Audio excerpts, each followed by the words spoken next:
Magandang araw po sa inyong lahat, lalong-lalo na po sa mga giliw nating tagapakinig. Sa araw po na ito ay mapapakinggan po natin ang kwento ng may 10 taong gulang na batang si Tikboy. Isang batang naulila sa kanyang mga magulang. Nagbago ang takbo ng kanyang buhay nang sinalakay sila ng isang pangkat ng mga aswang na kubot. Biniyag ng mga ito ang batang kasing edad niya at ginawa silang alipin sa isang isla na teritoryo ng mga aswang. Magmula noon ay maraming pagpapahirap na ang naranasan ni Tikboy. Sa pilitan silang pinaghahanap ng mga hayop sa gubat upang ipakain sa pinuno ng mga aswang na si Barok. Dito niya makikilala ang isang binatang si Metro, isang mahusay na mangangaso. Dahil sa pagtulong ni Tikboy sa mga batang kasama niya, parurusahan siya ng mga alagad ni Barok. Makikilala niya ang isang mahiwagang matanda na merong nagliliwanag na katawan. Pagkakalooban siya nito ng isang medalyon na tatalo at papatay sa malupit na pinuno ng mga aswang. Magtagumpay kaya si Tikboy laban sa puwersa ng kadiliman? Magagawa kaya niyang maitakas ang kasama niyang mga biyag?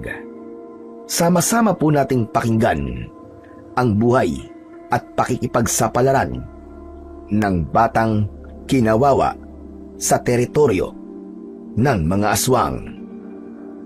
Ngunit bago po ang lahat, mga idol, huwag po nating kalimutang mag-subscribe at i-hit ang notification bell sa aking YouTube channel na The Voice Addict at Apong Isaac para sa mas marami pang makapigil hiningang kwentong aswang at katatakutan mula sa mundo ng kababalaghan. Umpisahan na po natin ang kwento. Anak, Marita, Diyos ko po, gumising na kayo. Sinasalakay tayo ng mga piratang aswang. Tay, nandiyan na naman po ba sila? Oo anak, kaya't bilisan mo na. Gisingin mo na ang nanay mo, magmadali ka. Malapit na silang makarating dito sa bahay natin. Ang ilang mga bahay sa ibaba ng isla, sinunog na nilang lahat. Dinala nila ang mga batang kasing edad mo. Kaya bilisan mo ng kumilos, anak. Kailangan natin tumakas. Huwag na kayo magdala ng kahit na anong mga gamit. Tara na, bilisan nyo na! Tay, natatakot po ako. Saan po ba tayo pupunta ngayon? Kahit saan, anak. Basta hindi lang tayo maabutan ng mga pirata. Bilisan nyo ng kumilos, wala nang oras. Marita, samahan mo ang anak natin. Kailangan natin makasakay sa bangka. Kaya't huwag nang maraming tanong. Tara na! Opo, Tay. Nay, tara na po. Tay, sumama na po kayo sa amin. Oo, anak. Magkasama tayong aalis sa lugar na to. Nang ligtas. Sa likod tayo dumaan. Sa kusina, Marita. Humawak ka ng mabuti sa kamay ko. Ikaw naman, Tikboy. Mauna kang lumabas. Sige na! Opo, Tay. Tikboy, anak, bilisan mo. Nandito na sila. Nasira na nila ang pintuan. Bilisan mo, anak. Mauna na kayo ng nanay mo. Isama mo na siya sa pagtakas. At harangan ko lang ang mga hayop na to. Bilisan mo na! Mula sa kinatatayuan ng may 10 taong gulang na batang si Tikboy, kitang-kita niya kung paanong nakikipaglaban ang kanyang ama sa mga nilalang na nagpupumilit pumasok sa kanilang maliit na tahanan. Isang malakas na pagtaga ang ginawa ni Mang Asbar gamit ang kanyang matalas na itak. Ngunit nakailag ang mga nilalang na may suot na maskara. Isang maskara na gawa sa kahoy. Ngunit may muka ng mabangis na anyo ng demonyo. Nakakapangilabot ang kanilang pag-angil, pati na ang itsura ng katawan. Nanlalaki ang mga mata ni Tikboy nang mula sa likuran ng kanyang ama ay kitang-kita nilang mag-ina ang pagdukot sa puso ng kanyang ama na si Mang Asbar. Ipinakita ng aswang kay Tikboy ang tumitibok na puso ng kanyang ama. at sa isang iglap ay kinain ito ng buo ang puso ni Mang Asbar. Sumuka ito ng malapot na dugo, kasunod ng paglagabog ng saig mula sa bumagsak na katawan ni Mang Asbar. Dala ng nakakapangilabot na itsura ng mga aswang, sumugod naman ang kanyang ina na si Marita dahil sa labis na galit. Nakipaglaban ito at tila walang pakialam sa sarili nitong buhay. Kaya naman, hinanap niya ang itak ng kanyang ama. Nakita niya yon na nakasabit sa likod ng pinto. Kinuha niya ang itak at matapang na sinugod ang mga aswang. Ginamit niyang panlaban sa mga nilalang na walang tigil sa pag-angil habang pinag-aagawan ang katawan ng kanyang ama na wala ng buhay na nakahandusay sa sahig. Mga hayop kayo! Pinatay niyo ang tatay ko! Papatayin ko kayong lahat! Isang malakas na pagtaga ang ginawa ni Tikboy gamit ang kanyang itak. Tumama yun sa balikat ng aswang na may hawak sa liig ng kanyang ina. Kaya lang, hindi nito ininda ang sugat na tinamo nito mula sa talim ng itak. Sa halip, buong lakas pa nitong kinagat sa liig si Marita. Kitang-kita ng batang si Tikboy kung paanong bumaon ang matutulis na pangil ng nilalang sa liig ng kanyang ina. Nagkikikisay ang katawan ni Marita. Bumulwak ang dugo mula sa sugat. Namilipit ito at nanigas ang tuhod dahil sa labis na sakit. Kasunod ng pagbagsak ng katawan nito sa tabi ng kanyang ama. Nang mga sandaling yon, pakiramdam ni Tikboy, gumuho ang kanyang mundo. Tila pinukpok ng martilyo ang kanyang ulo sa labis na takot nang makitang wala ng buhay ang kanyang mga magulang. Nay! Tay! Papatayin ko kayong lahat! Pinatay niyo ang mga magulang ko! Magbabayad kayo! Magbabayad kayo! Manasanang aatake ulit ng taga si Tikboy para patayin ang nilalang na kumagat sa liig ng kanyang ina.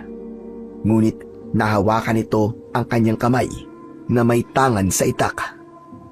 Nabitin ang kanyang kamay sa ere, kasunod ng paghawak sa tigkabilaan niyang braso ng dalawang lalaking nakamaskara.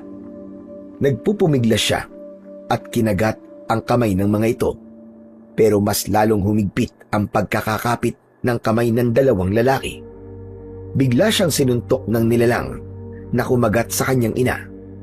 Tinamaan siya sa sikmura at namilipit ng dahil sa labis na sakit.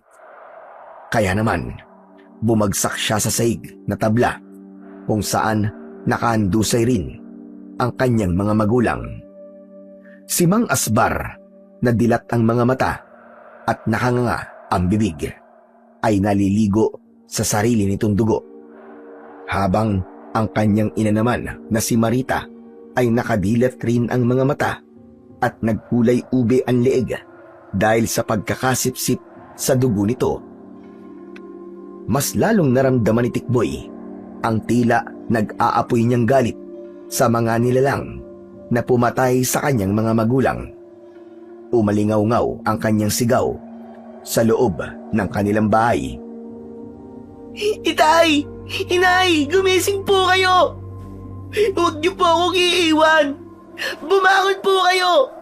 Hindi pa kayo patay! Bumangon po kayo, nakikiusap po ako! Huwag niyo po akong iiwan! Inay! Itay! Maigpit at punong-puno ng pag-asa ang puso ni Tikboy na sana ay panaginip lamang ang lahat at hindi totoo ang kanyang mga nakikita. Paulit-ulit niyang tinatawag ang pangalan ng kanyang mga magulang. Halos mapunit ang damit ng mga ito sa pagpapakalat niya ng iyak at pagtawag sa kanyang ama at ina. Ngunit walang tugon. Hindi na gumagalaw ang kanyang mga magulang. Tuluyan na siyang iniwan ng mga ito. Tila nandidilim ang kanyang paningin. Parang may libu-libong kutsilyo ang tumama sa kanyang puso. Nahihirapan siyang huminga. Para siyang nauupos na kandila dahil sa labis na sakit.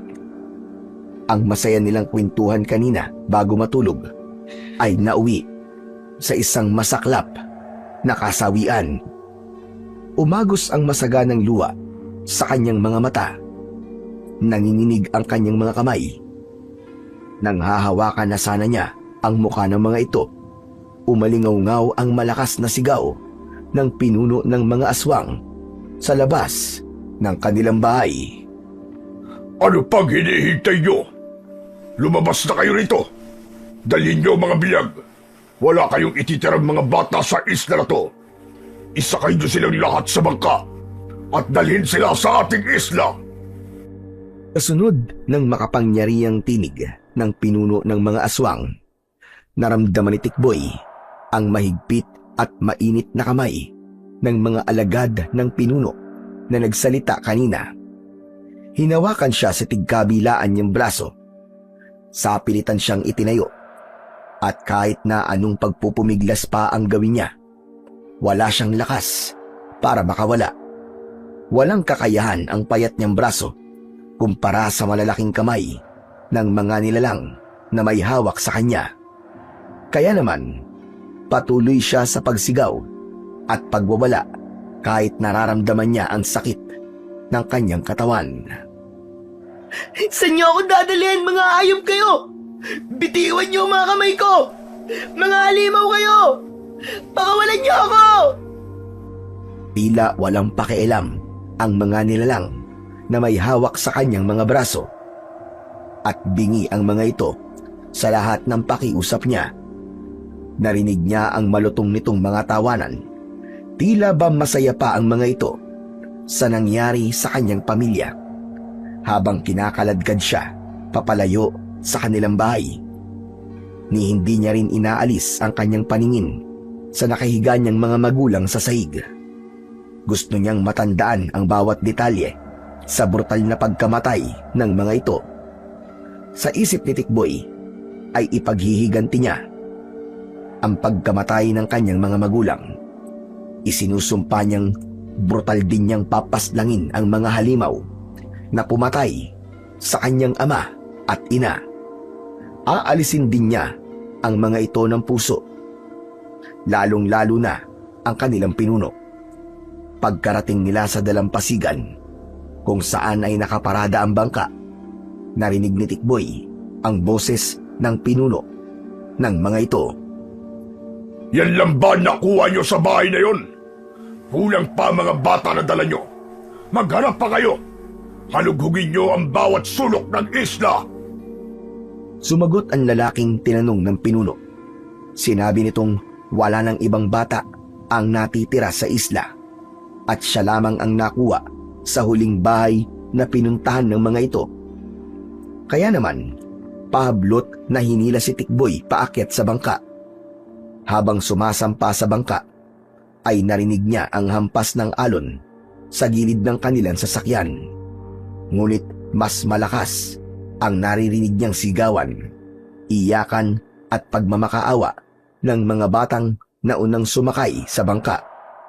Kagaya niya, ay mga bihag rin ang mga ito, na ulila rin sa mga magulang nang dahil sa malupit at walang awang mga nilalang, kasabay ng pag-abante ng kanilang sasakyang pandagat.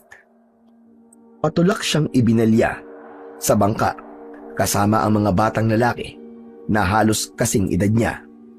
May mga sugat sa katawan ng mga ito at mapula ang mga mata nang dahil sa labis na pag-iyak. Ang ibang mga bata naman ay nakasiksik sa dingding ng bangka, bakas ang takot sa muka at nanginginig ang katawan habang naglalayag sa dagat ang kanilang sinasakyan. Hindi pa rin tumigil ang mga bata sa pag-iyak. Umalingaw-ngaw ang boses ng pinuno sa katahimikan ng gabi. Magsitigil kayo! Lintik na! Ang iingay ninyo! Hoy, ikaw, Roman! Patayin mo ang batang umiiyak! Ayoko ng maingay! Nang marinig ng mga batang umiiyak ang sinabi ng pinuno ng mga aswang, biglang nawala ang tunog ng pag-iyak sa paligid. Ang tangi na lamang maririnig ay ang nanginginig na paghinga ng mga ito, habang si Tikboy ay nag-iisip kung paano siyang makakatakas sa bangka. Balak niyang tumalon sa tubig upang lumangoy papalayo. Kaya lang ay natitiyak niyang hahabulin din siya ng bangka ng mga aswang, at kapag minalas pa, baka sa dagat na rin siya mamatay. Kaya naman, pinagmasdan niyang mabuti ang anyo ng mga nilalang na sumalakay sa kanila. Higit na mas malaki ang mga ito sa normal na sukat ng mga tao, lalo na ang pinuno ng mga aswang. Bukod sa malaki nitong pangangatawan, ay tila makapangyarihan din ang bawat iutos nito sa mga tauhan. Kapag nagkamali, ay buhay rin ang magiging kapalit. Maya-maya pa ay tinanggal ng pinuno ang suot nitong maskara. Sadyang ipinakita nito ang anyo sa kanila. Tumambad sa paningin ng mga batang naroroon ang nakakatakot na anyo ng pinuno ng mga aswang. Malaki ang bibig nito. Nakalitaw ang malaalimangon labi. Maging ang malalagari nitong mga ngipin ay nalantad din sa kanilang paningin. Ngunit unti-unti itong nagbago ng anyo. Bumalik ito sa pagiging tao. Bakas ang mabagsik na anyo sa muka ng isang pinuno. Ang mga alagad nito ay nagtanggal din ng maskara at bumalik sa dating anyo bilang isang tao. Lahat sila ay may itim na kulot ang buhok. Ngunit ang katawan ay tila bato na parabang hindi kayang tablan ng kahit na anong sandata. Kumikintab ang balat dahil sa pawis at pagtama ng sikat ng buwan sa katawan ng mga ito. Pumagitna ang katahimikan sa kanilang paligid habang isinasayaw sila na parang duyan dahil sa pagtama ng malalaking alon sa kanilang bangka.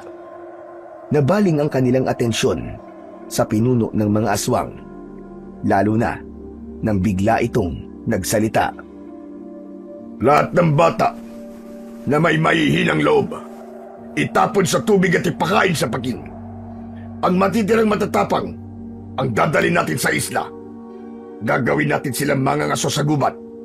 Sila ang maghahanap ng pagkain para sa atin. Kaya walang puwang ang mga duwag. Patayin kagad ang mga batang walang silbi at pakinabang. Kumuha ulit kayo sa karating na isla kapag hindi pa sapat ang bilang nila.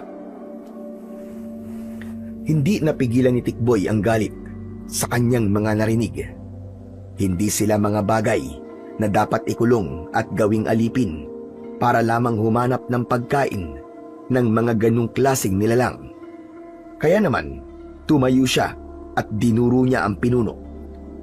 Tumulo ang kanyang luha dahil sa labis na galit.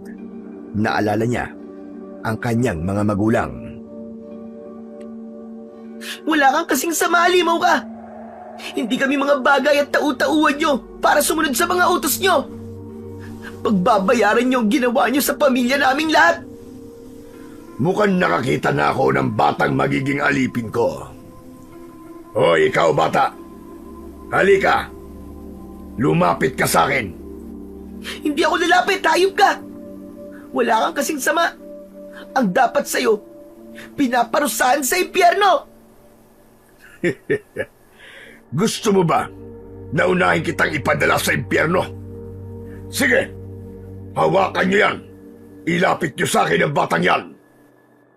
Lumapit kay Tikboy ang dalawang lalaki.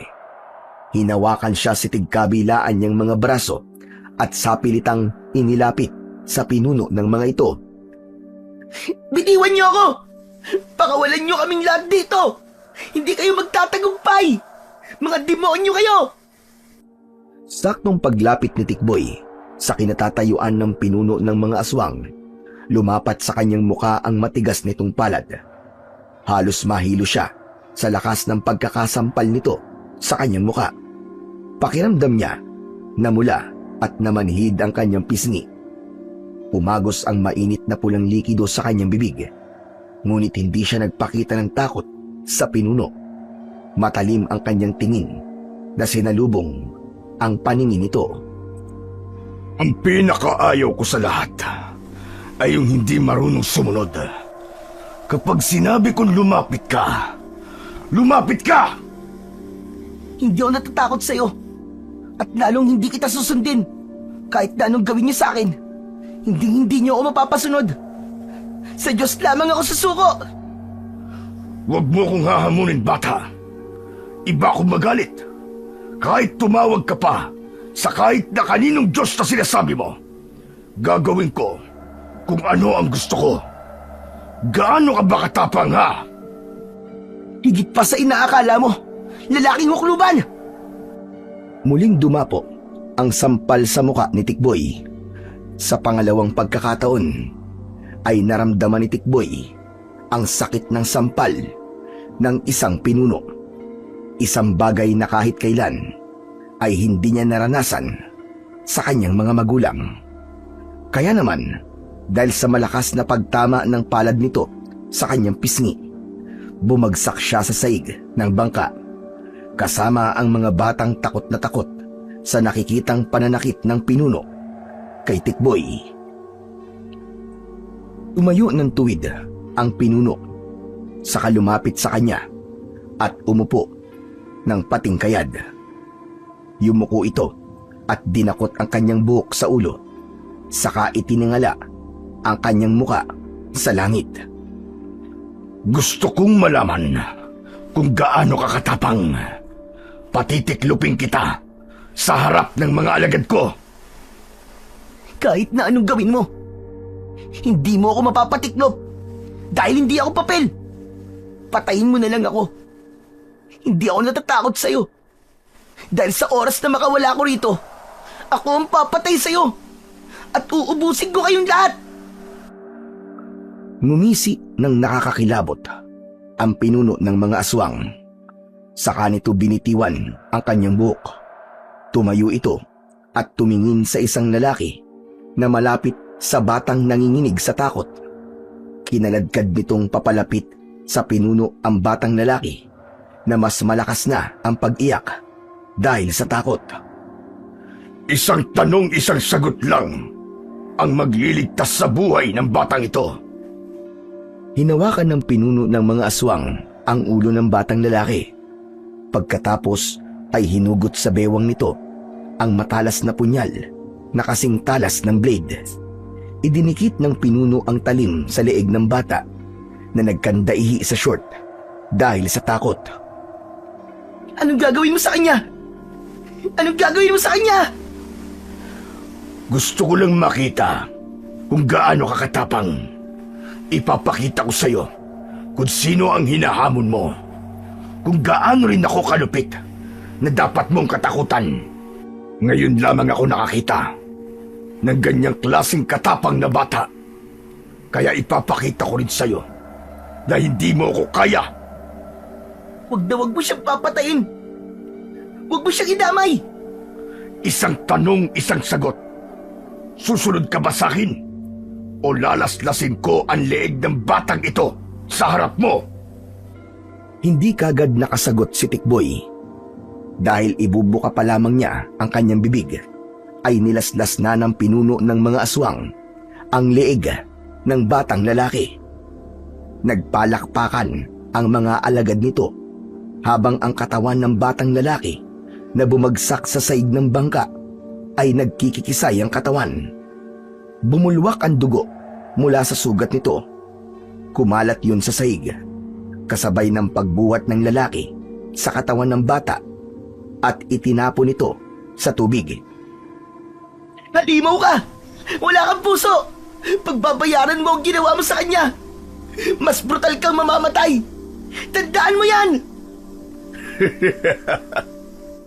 Ipinakita ko lang sa'yo kung anong mangyayari sa mga kasama mo sa oras na subukan mo pang kalabanin ako. Isang pagkakamali mo lang, Buhay ng mga batang ito ang magiging kapalit. Ako na lang ang patayin mong hayop ka. Hindi mo dapat sila dinamay. Huwag mo akong uutusan. Ako ang pinuno rito. Kaya ako ang dapat na masunod. Batas ang aking utos at walang sino man ang hahadlang sa lahat ng mga gusto ko. Kaya kung ayaw mo mamatay ang mga batang ito, sumunod ka sa lahat ng mga ipag-uutos ko. Kaya kapag sinabi kong luhod, lumuhod ka! Hindi ako luluhod sa'yo kahit kailan. Sa Diyos lamang ako luluhod. Dala ng galit ng pinuno ng mga aswang. Kinuha naman ito ang isang batang babae na ayaw humiwalay sa isa pang batang lalaki. Kaya naman, napabalikwas ng upo si Tikboy. Napilitan siyang lumuhod paharap sa pinuno ng mga aswang habang nanginginig ang buong katawan dahil sa galit. Nakikiusap ako sa'yo. Pakawalan niyo ang batang babae. Gagawin ko na ang gusto mo. Gagawin ko na. Yan! Ganyan nga.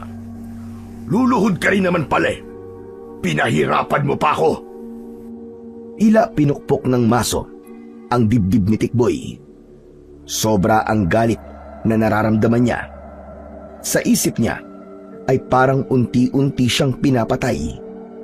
Ang pagluhod para sa kanila ay larawan ng puri, dangal at pagkatao. Kaya kung luluhod siya sa harap ng isang halimaw, ay pagpapakita yon ng pagsamba sa kapangyarihan ng isang masamang nilalang. Para siyang nanliliit sa kanyang sarili. Kaya naman, isinumpa niya na pagbabayaran ng mga ito ang malupit na sinapit nila sa kamay ng mga aswang. Lalo na sa buhay na kinitil ng mga ito sa kanilang isla. Hindi na malaya ni Tikboy na dumaong na ang bangka sa isla ng mga aswang. Nalaman niya rin na Barok ang pangalan ng pinuno ng mga ito. Kaya itinitak niya sa kanyang isip na hindi niya kakalimutan ang pangalan na yun. Ang unang pagtapak niya sa buhangin ng isla ay siya ring simula ng pagsubok sa kanyang buhay. Pagbaba nila sa bangka, pinalibutan sila ng maraming lalaki. Tila wala ng ibang paraan para makatakas sila sa pinagdalhan sa kanila. Habang ang mga batang kasama niya at batang babae na nakilala niya sa pangalan na Sarah ay umiiyak na nakasiksik sa kasama nitong batang lalaki. Kaya siyang pasunurin ng pinuno ng mga aswang sa pamamagitan ng buhay ng kanyang mga kasama. Kaya naman, magiging tau-tauhan siya ng mga ito dahil kapag nagkamali siya, buhay ng mga batang kasama niya ang kapalit. Inilinga ni Tikboy ang kanyang paningin sa paligid ng isla. Habang naglalakad paakyat sa burol, ay tanaw niya ang malawak na bakuran mula sa ibaba. Gawa yun sa bilog na kawayan, ngunit may mga barbed wire sa paligid. Bumundo lang kaba sa kanyang dibdib nang makita ang pugot na ulo ng mga tao. Nakahilera ang mga yun sa labas ng bakod. Ang iba ay naaagnas na at inuuod. Sumalubong sa kanilang pang-amoy ang nabubulok na laman ng tao. Halos masuka sila sa matinding baho na nalalanghap nila, habang ang mga aswang sa kanilang tabi ay tila yun pa ang nagsisilbi nilang pabango, dahil ang iba ay lumapit pa sa pugot na ulo at inaamoy na parabang masarap itong pagkain. Pumikit si Tikboy. Ayaw niyang makita ang eksenang yun habang tinatahak nila ang daan papalapit sa kinaroroonan ng teritoryo ng mga aswang. Inabala ni Tikboy ang kanyang sarili sa paglinga sa paligid. Umaasa siyang may paraan at daan para makatakas. Malaki ang isla, kaya madaling makapagtago sa mga aswang. Ang kailangan lamang niya ay pag-aralan ang lugar ng isla. Ang batang yan, sa bahay ko. Doon niyo siya dalhin. Utos ni Barok sa dalawang lalaki na may hawak sa tigkabila ang braso ni Tikboy. Maya-maya pa ay dinuro ito ni Barok. Hoy, ikaw bata! Huwag mong subukan tumakas. Dahil hindi ako magdadalawang isip na ubusin ang mga batang biyag namin.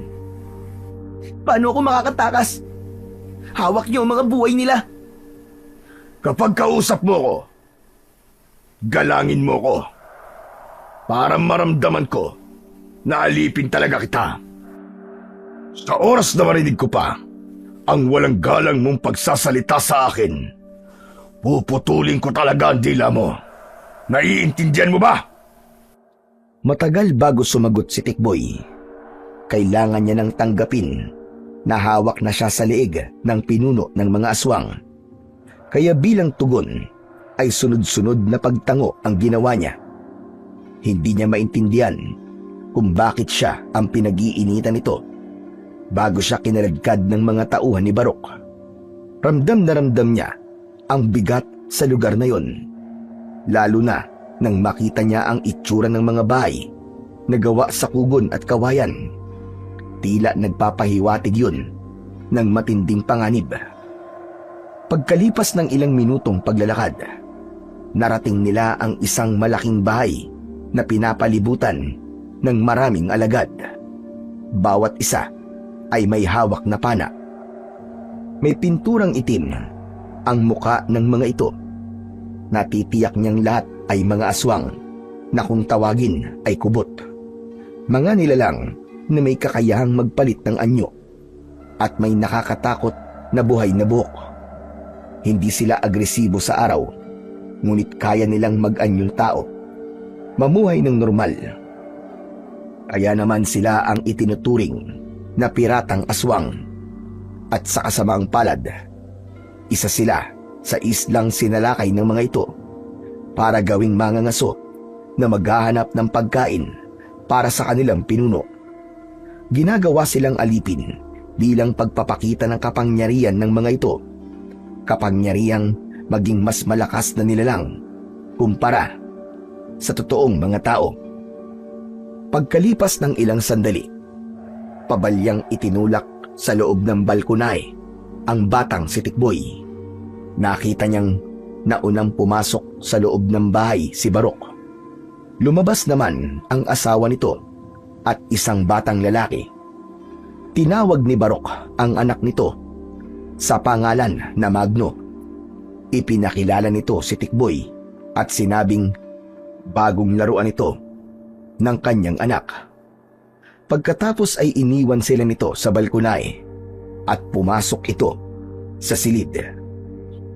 Ngumisi ng nakakaloko si Magno.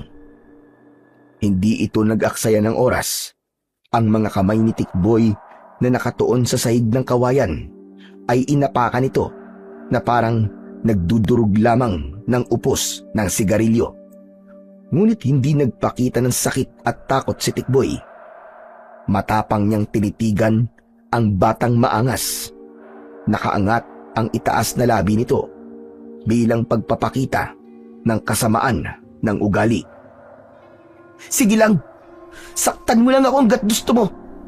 Dahil magagamit din kita para patayin ang tatay mo. Magsama-sama kayo sa impyerno! Yumuko si Magno. Isang malakas na suntok ang dumapo sa muka ni Tikboy. Nabaling ang kanyang paningin sa kabilang direksyon at muling dumugo ang kanyang labi. Muli siyang tumitig sa muka ng batang lalaki. Ipinakita niya na kung wala lamang buhay na malalagay sa panganib, ay uunahin niya ng patayin ang batang kaharap. Bata ka pa lang, pero napakasama na ng ugali mo. Paano pa kaya kapag malaki ka na? Ilan pa kayang buhay ang papatayin mo, kagaya ng malupit mong ama? Ngumisi lamang ng nakakaloko ang bata, kasabay ng pagdura nito sa kanyang muka. Kaya naman, yumuko na lamang siya upang pigilin ang nag-uumapaw niyang galit sa kanyang dibdib. Ngayong nasa isla na siya ng mga aswang, kailangan niyang maging matibay at matapang para makamit ang hustisyang nararapat para sa kanyang mga magulang. Muli niyang inalala ang malupit na sinapit ng kanyang ama at ina. Sa isip ni Tikboy, kung ano ang ginawa ng mga ito sa kanyang mga magulang, ay doble ang pagpapahirap na gagawin niya sa mga aswang. Ang tanong na lamang sa kanyang isipan ay kung paano niya yun gagawin. Paano niyang itatakas ang mga kasama niyang biyag. Ilang sandali pa ay bumalik na si Barok. Nakapagpalit na ito ng damit. Sumenyas ito sa anak na pumasok muna sa loob ng bahay, habang si Tikboy naman ay nanatiling nakayuko. Naramdaman niya ang dalawang mga kamay na humawak sa kanyang braso. Ipinasok siya at pabalyang itinulak papasok sa loob ng isang madilim na kwarto na ang dingding ay gawa sa sawali. Kasunod ng pagsara ng pinto, saka lamang nakahinga ng maluwag si Tikboy at isinandal ang katawan sa dingding ng kwarto. Dala ng matinding pagod at pananakit ng kanyang katawan, agad siyang nakatulog. Kinabukasan, nagising ang natutulog na diwa ni Tikboy dahil sa pagbuhos ng tubig sa kanyang muka. Naramdaman niya ang paghapdi ng sugat niya sa labid nang mabasayan ng tubig. Bumangon siya at nangihinang napaupo sa sahig. Nakita niya ang nakatayo na si Barok. Humithit ito ng tabako habang may dala ng pagkain. Bigla niyang naramdaman ang pagkalam ng kanyang sikmura. Kumain ka muna. Kailangan mo magpalakas. May gagawin ka ngayon. At huwag mo na subukan tumakas. Dahil alam mo na kung ano ang mangyayari. Ayoko pong kumain. Baka karnihan ng tao eh. Hindi ako aswang. Hindi ako hayop. Talaga bang hindi ka natatakot sa akin, ha? Hindi karne ng tao ang pagkain na yan. Dahil yan ang huli ng mga mangangaso sa bundok. Tuwing kabilugan lamang ng buwan kami kumakain ng karne ng tao.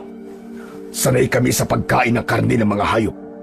Kaya lang kami napipilitang kumain ng karne ng tao kapag hindi na namin kaya ang gutom. Kaya kung may batang pasaway, inuuna na namin kainin yun dahil ayaw ko talaga sa mga maiingay.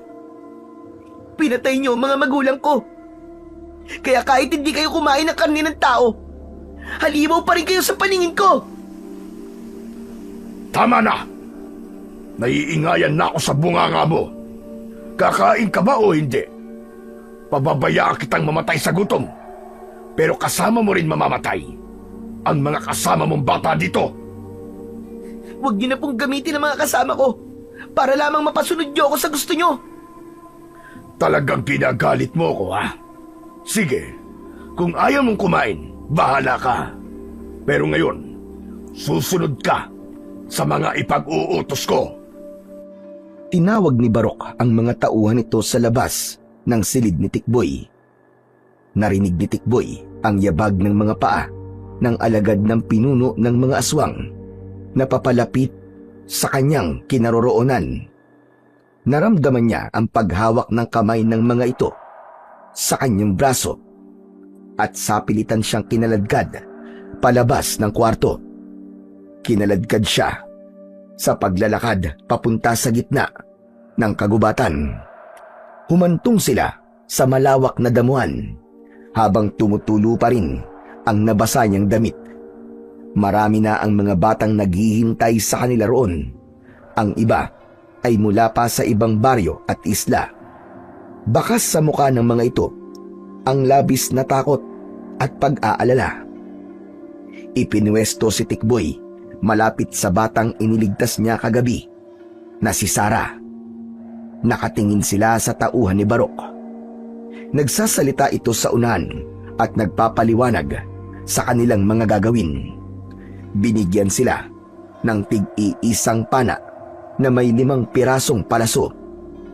Ayon sa lalaking nagpapaliwanag sa kanilang unahan, 5 pagkakataon lamang daw ang ibibigay sa kanila para humuli ng mga hayop sa kagubatan. Kapag walang naiuwing mga hayop, ay agad daw napapatayin at ipapakain sa pinuno ng mga aswang. Kinilabutan si Tikboy sa kanyang mga narinig. Hindi lahat ng mga batang naroroon ay marunong gumamit ng pana. Tanging siya lamang ang naturuan ng kanyang ama na humawak ng sandatang yun. Kaya hindi niya kakayaning magligtas ng buhay ng mga batang takot manghuli ng hayop. 5 palaso lang din ang hawak niya at hindi pa siya sigurado sa dami ng hayop na nakatira sa kagubatan. Maya-maya pa ay dumating na ang pinunong si Barok. Nagsalita ito sa unahan ng kanilang hanay. Ngunit sa kanya naman nakatingin na tila sinusubukan siya kung gaano siya katapang. Makinig kayo! 5 palaso, kapalit ng buhay nyo. Ang walang may uuwing hayop na mahuhuli sa gubat, ay alam nyo na kung ano ang mangyayari. Parurusahan ko kayo ng kamatayan. Ang lupit nyo, Mang Barok! Bakit kailangan nyo pa kaming pahirapan kung papatayin nyo rin naman kami? Huwag na kayo magpaasa. Ang totoo, ginagamit nyo lamang kami para sa pansarili nyong kapakinabangan. Tama ba? Hanggang ngayon ba, ay hindi mo pa rin alam kung bakit kayo nandirito, bata? Ano ba ang pangalan ng lintik na to? Palagi mong pinakukulo ang dugo ko, ah. Kung hindi ko lang gusto ang katapangan mo, sa bangka pa lang ay pinatay na kita. At sa tingin ko, malaki ang magiging pakinabang ko sa'yo. Tikboy ang pangalan ko. Na ang ibig sabihin sa amin malakas, kagaya ng sa kabayo. Subalit hindi niyo po ako mapapakinabangan. Dahil sa oras na makahanap ako ng pagkakataon para tumakas, isasama ko ang lahat ng biyag at susunugin ko ang isla nyo. Talagang pinapahanga mo ko, Tikboy. Yan talagang gusto ko sa mga alipid ko.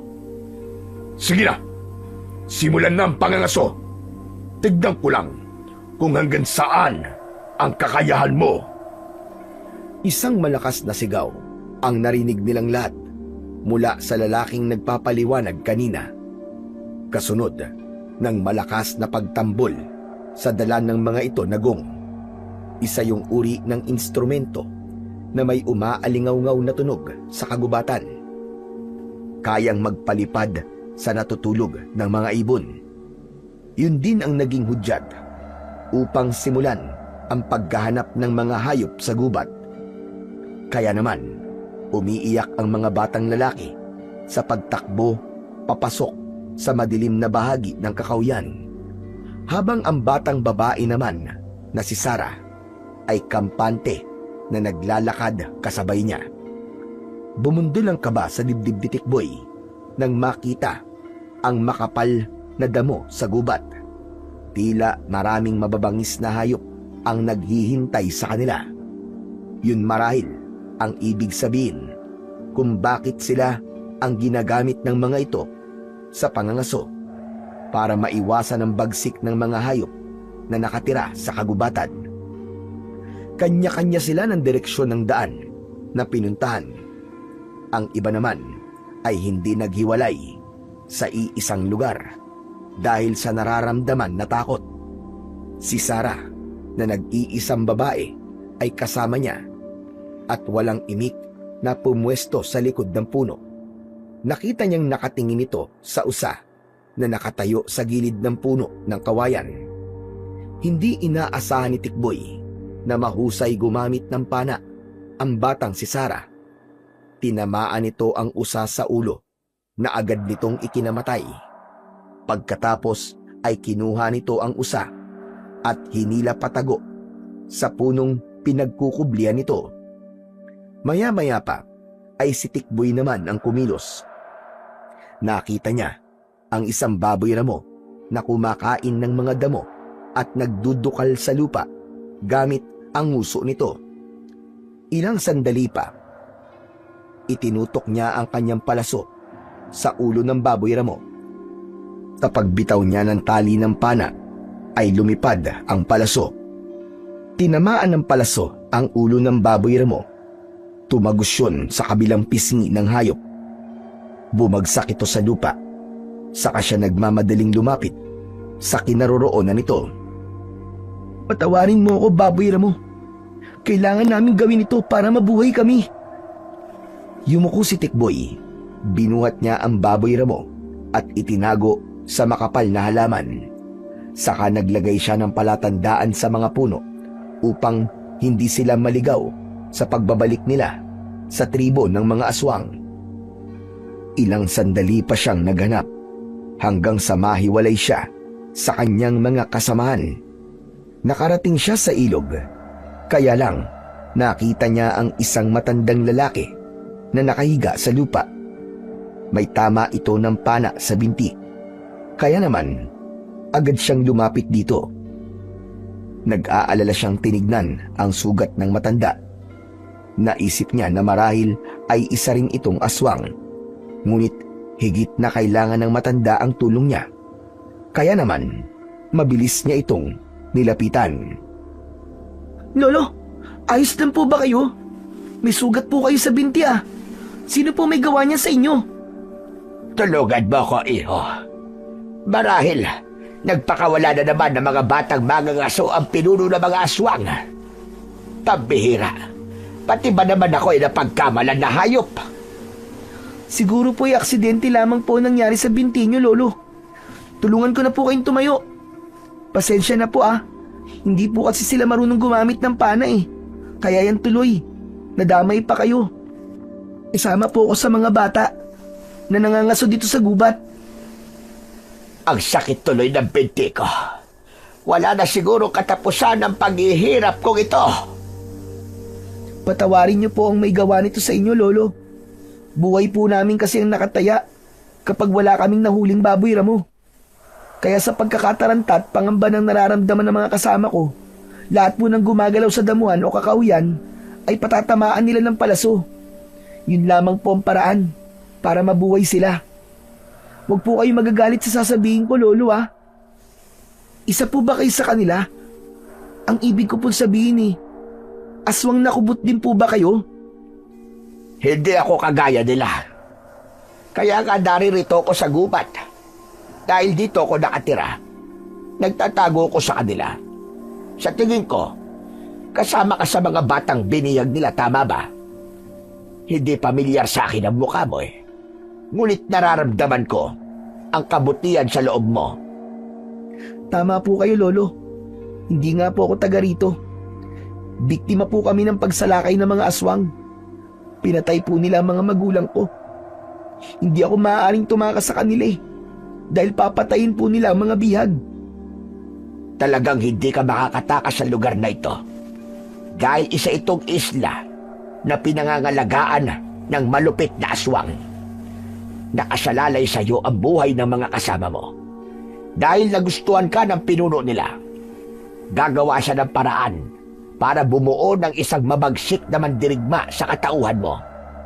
Gagawin kanyang aso na sunod-sunuran sa lahat ng gusto niya. At makakaranas ka na pumatay ng tao para lang sa kanila.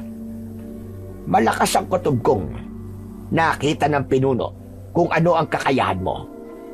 Kagaya ng pagkakaalam ko sa pagkatao mo ngayon. Teka, ano po bang ibig niyo sabihin, Lolo? Nakikita ko ang isang mahusay at matapang na batang mandirigma sa katauhan mo. Malayo ang mararating mo. Nakaguhit sa kapalaran mo ang lahat ng nangyayari sa iyo para hasain ka sa pakikipaglaban. Idagdag pa ang isang bahagi ng pagkatao mo na nagtataglay ng kakaibang lakas at enerhiyang tatalo sa pinuno ng mga aswang.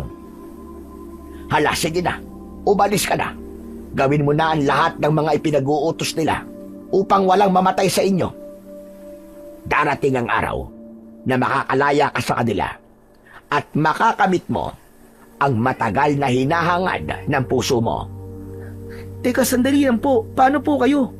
Paano po ang sugat nyo? Wag mo na akong alalahanin. Matanda na ako. Lahat ng sarap ng buhay ay naranasan ko na. Kaya baliwala kahit mamatay ako. Ang mahalaga, bumalik ka sa kanila. Gawin mo lahat para mailigtas ang mga kasama mo. Teka, sandali lang po. Sino po ba kayo? Ako si Lolo Berdoni. Hindi pa ito ang huli nating pagkikita, bata. Tumayo si Lolo Berdoni at paika-ikang naglakad papasok sa madilim na bahagi ng kakahuyan. Si Tikboy naman ay inilinga ang paningin sa buong paligid habang pinagmamasdan ang dugo na pumatak sa lupa. Maya-maya pa ay narinig niya ang kaluskos ng asong ligaw sa paligid. Agad niyang pinanayon at tumama sa noo ng hayop ang palaso.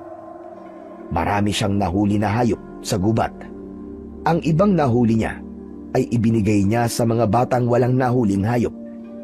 Pagkalipas ng ilang oras na paghahanap, ay tuluyan ng naubos ni Tikboy ang kanyang palaso at ang ibang mga palaso ng kanyang mga kasamang bata. Narinig nila ang malakas na tambol sa labas ng gubat. Hudyat yun ng pagtatawag sa kanila pabalik sa labasan ng gubat. Kaya naman, nagmamadali silang tumakbo, makarating lang sa malawak na parang o damuhan. Pagkalipas ng ilang minutong pagtakbo, ay nagulat siya sa kanyang nadatnan. 3 batang lalaki ang nakita nilang nakaluhod sa harap ng galit na si Barok. Walang nahuli ang mga ito, ngunit wala na ang mga palaso. Kaya naman, hindi pa man sila nakakalapit ay sabay-sabay nang ginilitan ng leeg ang mga ito, habang ang ibang alagad na naroroon ay nag-aagawan na sumunggab sa leeg ng mga batang pinatay. Sinipsip ng mga ito ang dugo mula sa hiwa ng talim sa leeg ng mga kaawa-awang mga bata. Ipinikit ni Tikboy ang kanyang paningin. Nanginginig ang kanyang kamay na naikuyom niya ang kanyang kamao. Bumaon ng kanyang kuko sa palad niya. Dala ng labis na galit ay bumaon ng kanyang ngipin sa labi niya. Nanginginig ang katawan ni Tikboy. Ngayon lamang siya nakakita ng ganong klaseng pagpatay. Pakiramdam niya ay hindi na siya humihinga ng mga sandaling yon. Naririnig niya ang iyakan ng mga kasama niyang biyag na nakakita sa pangyayari. Narinig din niya ang paglagok ng mga aswang mula sa dugong iniinom sa leeg ng mga bata. Dahan-dahan siyang nagmulat ng kanyang mga mata at nakita niyang nakatingin sa kanya si Barok. Nakangisi na parabang nagtagumpay ito sa laban dahil nakita nito ang kahinaan at takot sa kanyang anyo.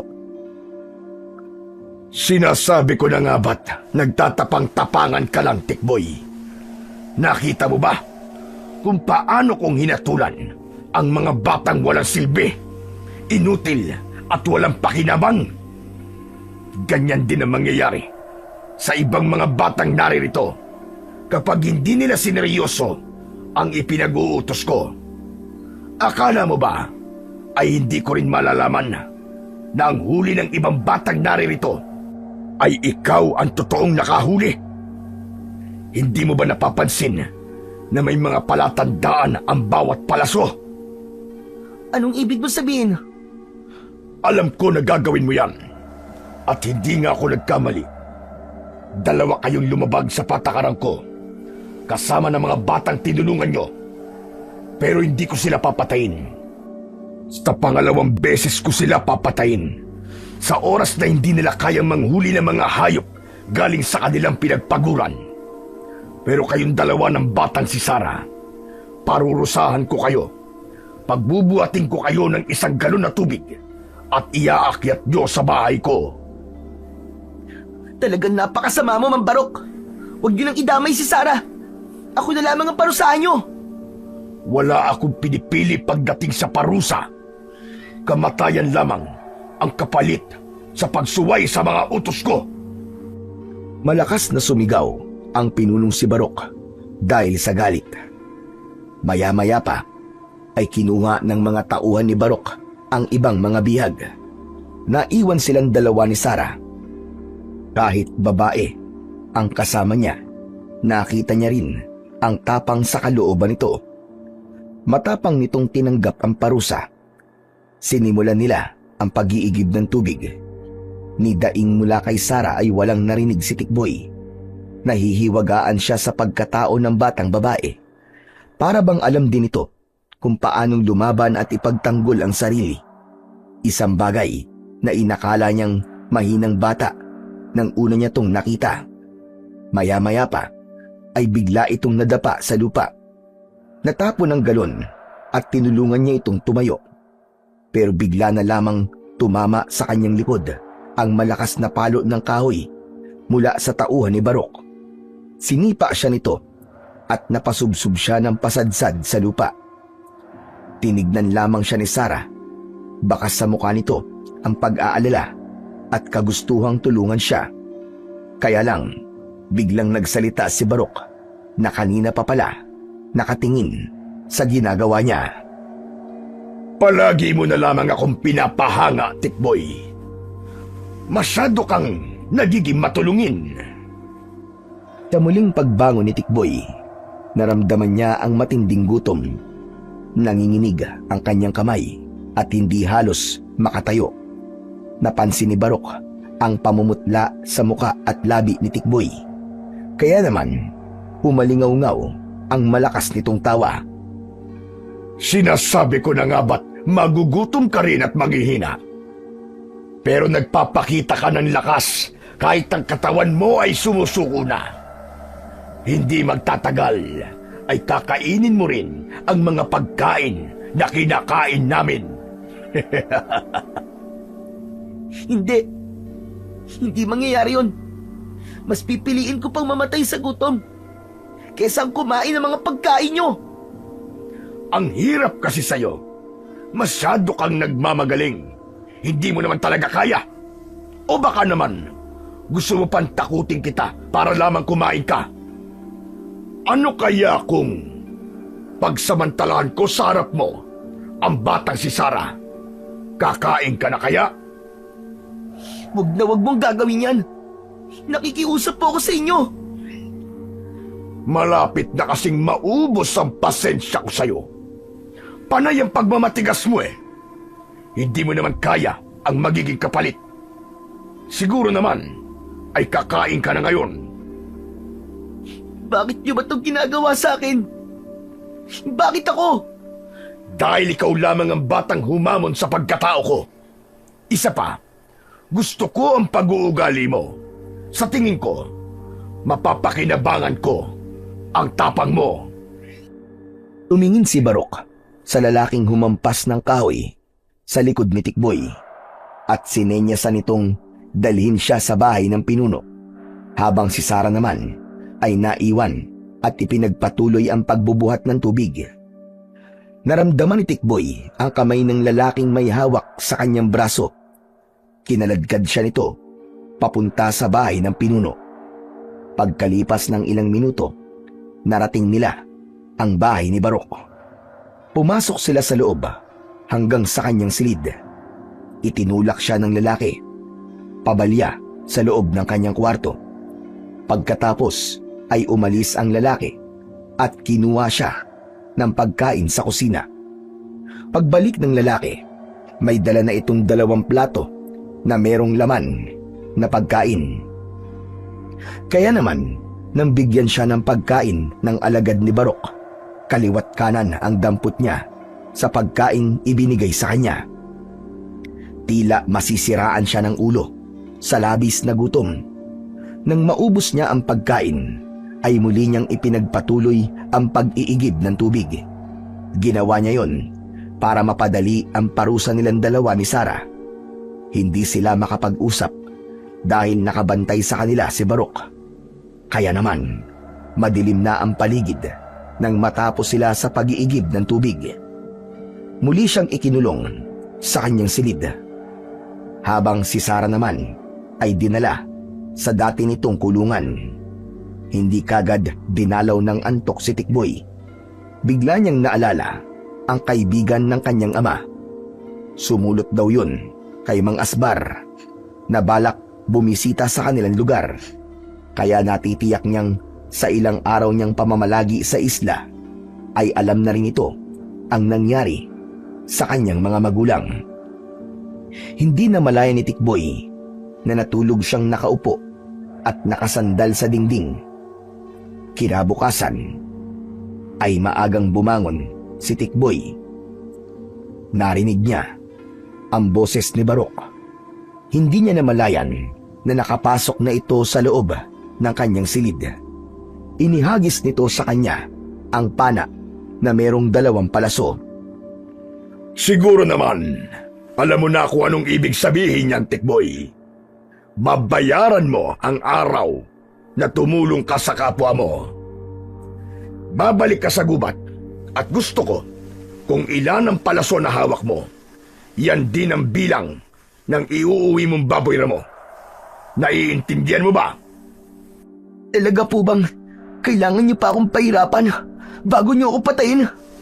Sinabi ko naman sa'yo, ikaw ang gusto kong paglaruan. Isa pa, may atraso sa akin ang ama mo.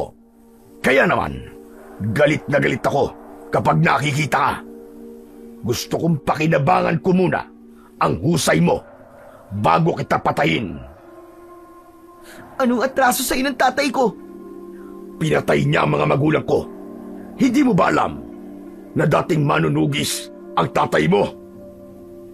Hindi pa ba sapat na pinatay niyo sila?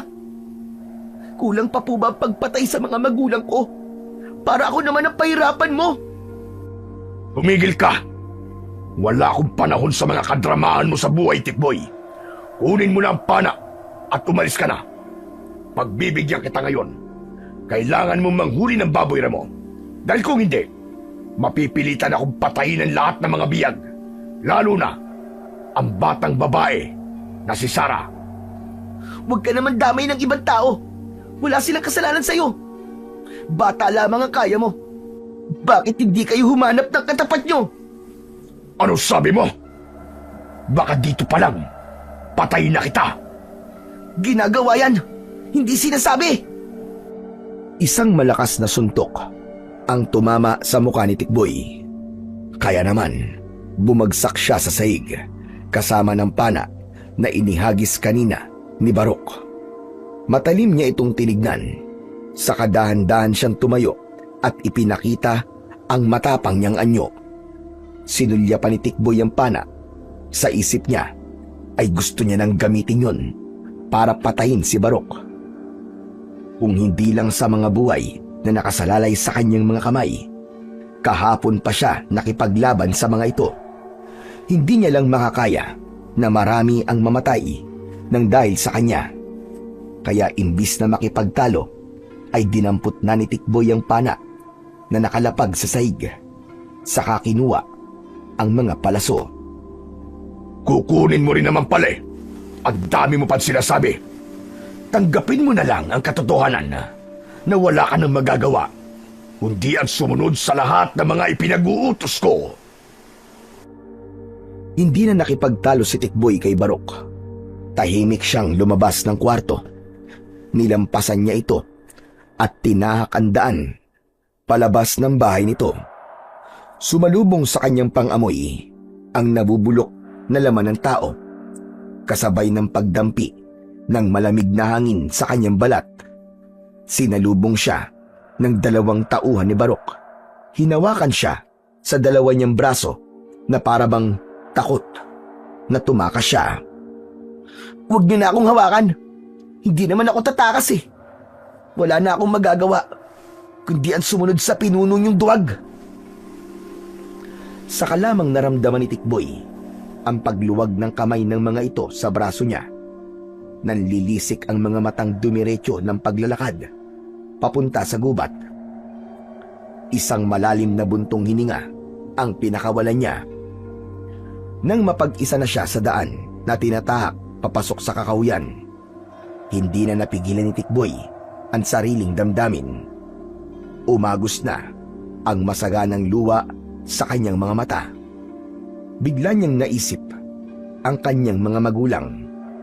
Gusto niyang magtanong sa Diyos bakit kailangan niyang pagdaanan ang mga ganong pagsubok. Kaya naman, ang malalaking hakbang ng paa niya naging mabigat at punong-puno ng galit. Naghanap siya ng mga baboy ramo sa gubat. Lahat ng makasalubong niyang hayop ay agad niyang pinapatay. Wala siyang pinalampas. Lahat ay pinatumba niya na tila doon niya ibinubunton ang galit niya. At sa huling pagpapabagsak niya sa baboy ramo, bigla siyang nakarinig ng boses ng isang lalaki sa kanyang likuran. Aba, masyado ka naman yatang malupit pumatay sa mga hayop. Wala kang patawad, kahit bata yung baboy mo. Dahan-dahan na lumingon si Tikboy sa gawin ng kinaroroonan ng boses. Nakita niya ang isang lalaki na sa tingin niya ay kaedad lang ito ng kanyang ama. Matangkad at malaki ang pangangatawan, para bang sanay sa pangangaso. Dala nito ang isang kakaibang pana na sa tingin niya ay hindi ito kauri ng mga alagad ni Barok. Sino po kayo? Ako ang dapat magtanong yan sa'yo. Bakit ganyan na lamang ang galit mo sa mga hayop? Dahil pakiramdam ko po, ang lupit ng Diyos sa akin.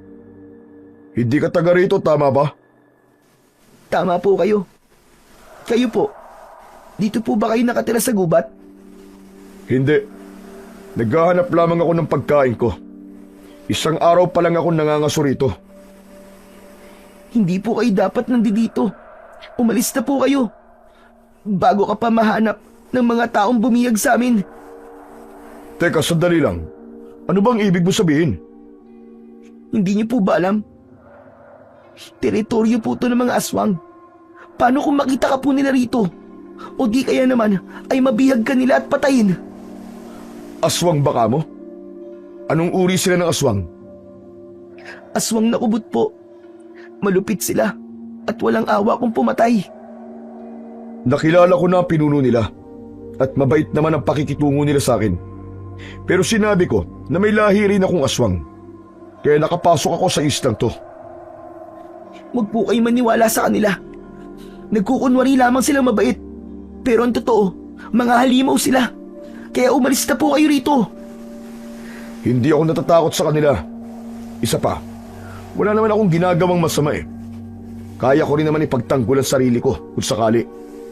Kahit na po, kailangan nyo na pong umalis. Bumalik na po kayo sa lugar nyo. Bakit mo ba ako'y pinagtatabuyan? May hinahanap ako sa isla na to at hindi ako uuwi hanggat hindi ko siya nahahanap. Teka, ano bang meron sa isla na to?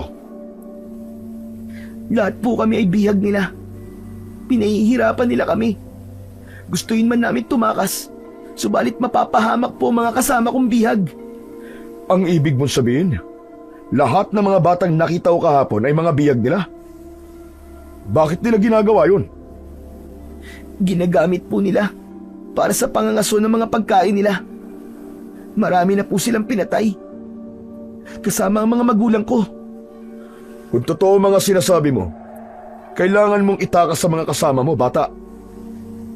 Wala pong ibang paraan eh, kundi ang patayin ng lahat ng aswang na nakatira sa islang to. Kung gusto mo mamayang gabi, tutulungan kitang maitakas sa mga kasama mo. Saka tayo magplano ng pagtakas nyo sa isla na to. Baka nandito rin ang taong hinahanap ko eh.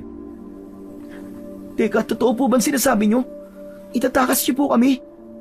Pero baka pati po kayo ay madamay sa amin. Wala na akong pakialam kung madamay pa ako sa inyo. Alam mo bang, dati akong palaboy nun. Kung hindi ako tinulungan ng matapat kong kaibigan, wala rin ako sa katayuan ko ngayon. Pinag-aral niya ako at tinulungan din na makaahon sa buhay. Kahit siya naman ang nahihirapan. Ibinabalik ko lang kung ano ang ginawa niya sa akin. Kahit sa ibang tao. Ang kaibigan niyo po bang hinahanap niyo rito sa isla? Hindi. Kundi ang kanyang nag-iisang anak. Patay na ang kaibigan ko. Hindi ko alam kung sino pumatay sa kanya. Nakakalungkot lang na ang pagkikita namin ay diretso sa paglilibing sa kanya. Ako pa naglibing sa matalik kong kaibigan. Nakakalungkot naman po palang sinapit niya. Parang yung mga magulang ko. Hindi ko man lang po sila nakitang mainibing. Magkikwento pa sana si Tikboy nang marinig niya ang tunog ng tambol. Hudyat yun ng pagtatapos ng kanyang paghahanap sa mga hayop sa gubat. Bago po ako umalis, gusto ko munang makilala kayo. Ako po si Tikboy. Ako naman si Merto.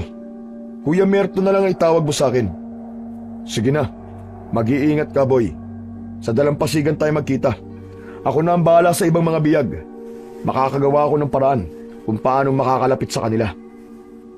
Pagkatapos nilang mag-usap ni Merto, ay malalaki ang hakbang ng paa na nilisan na ni Tikboy ang lugar na yun.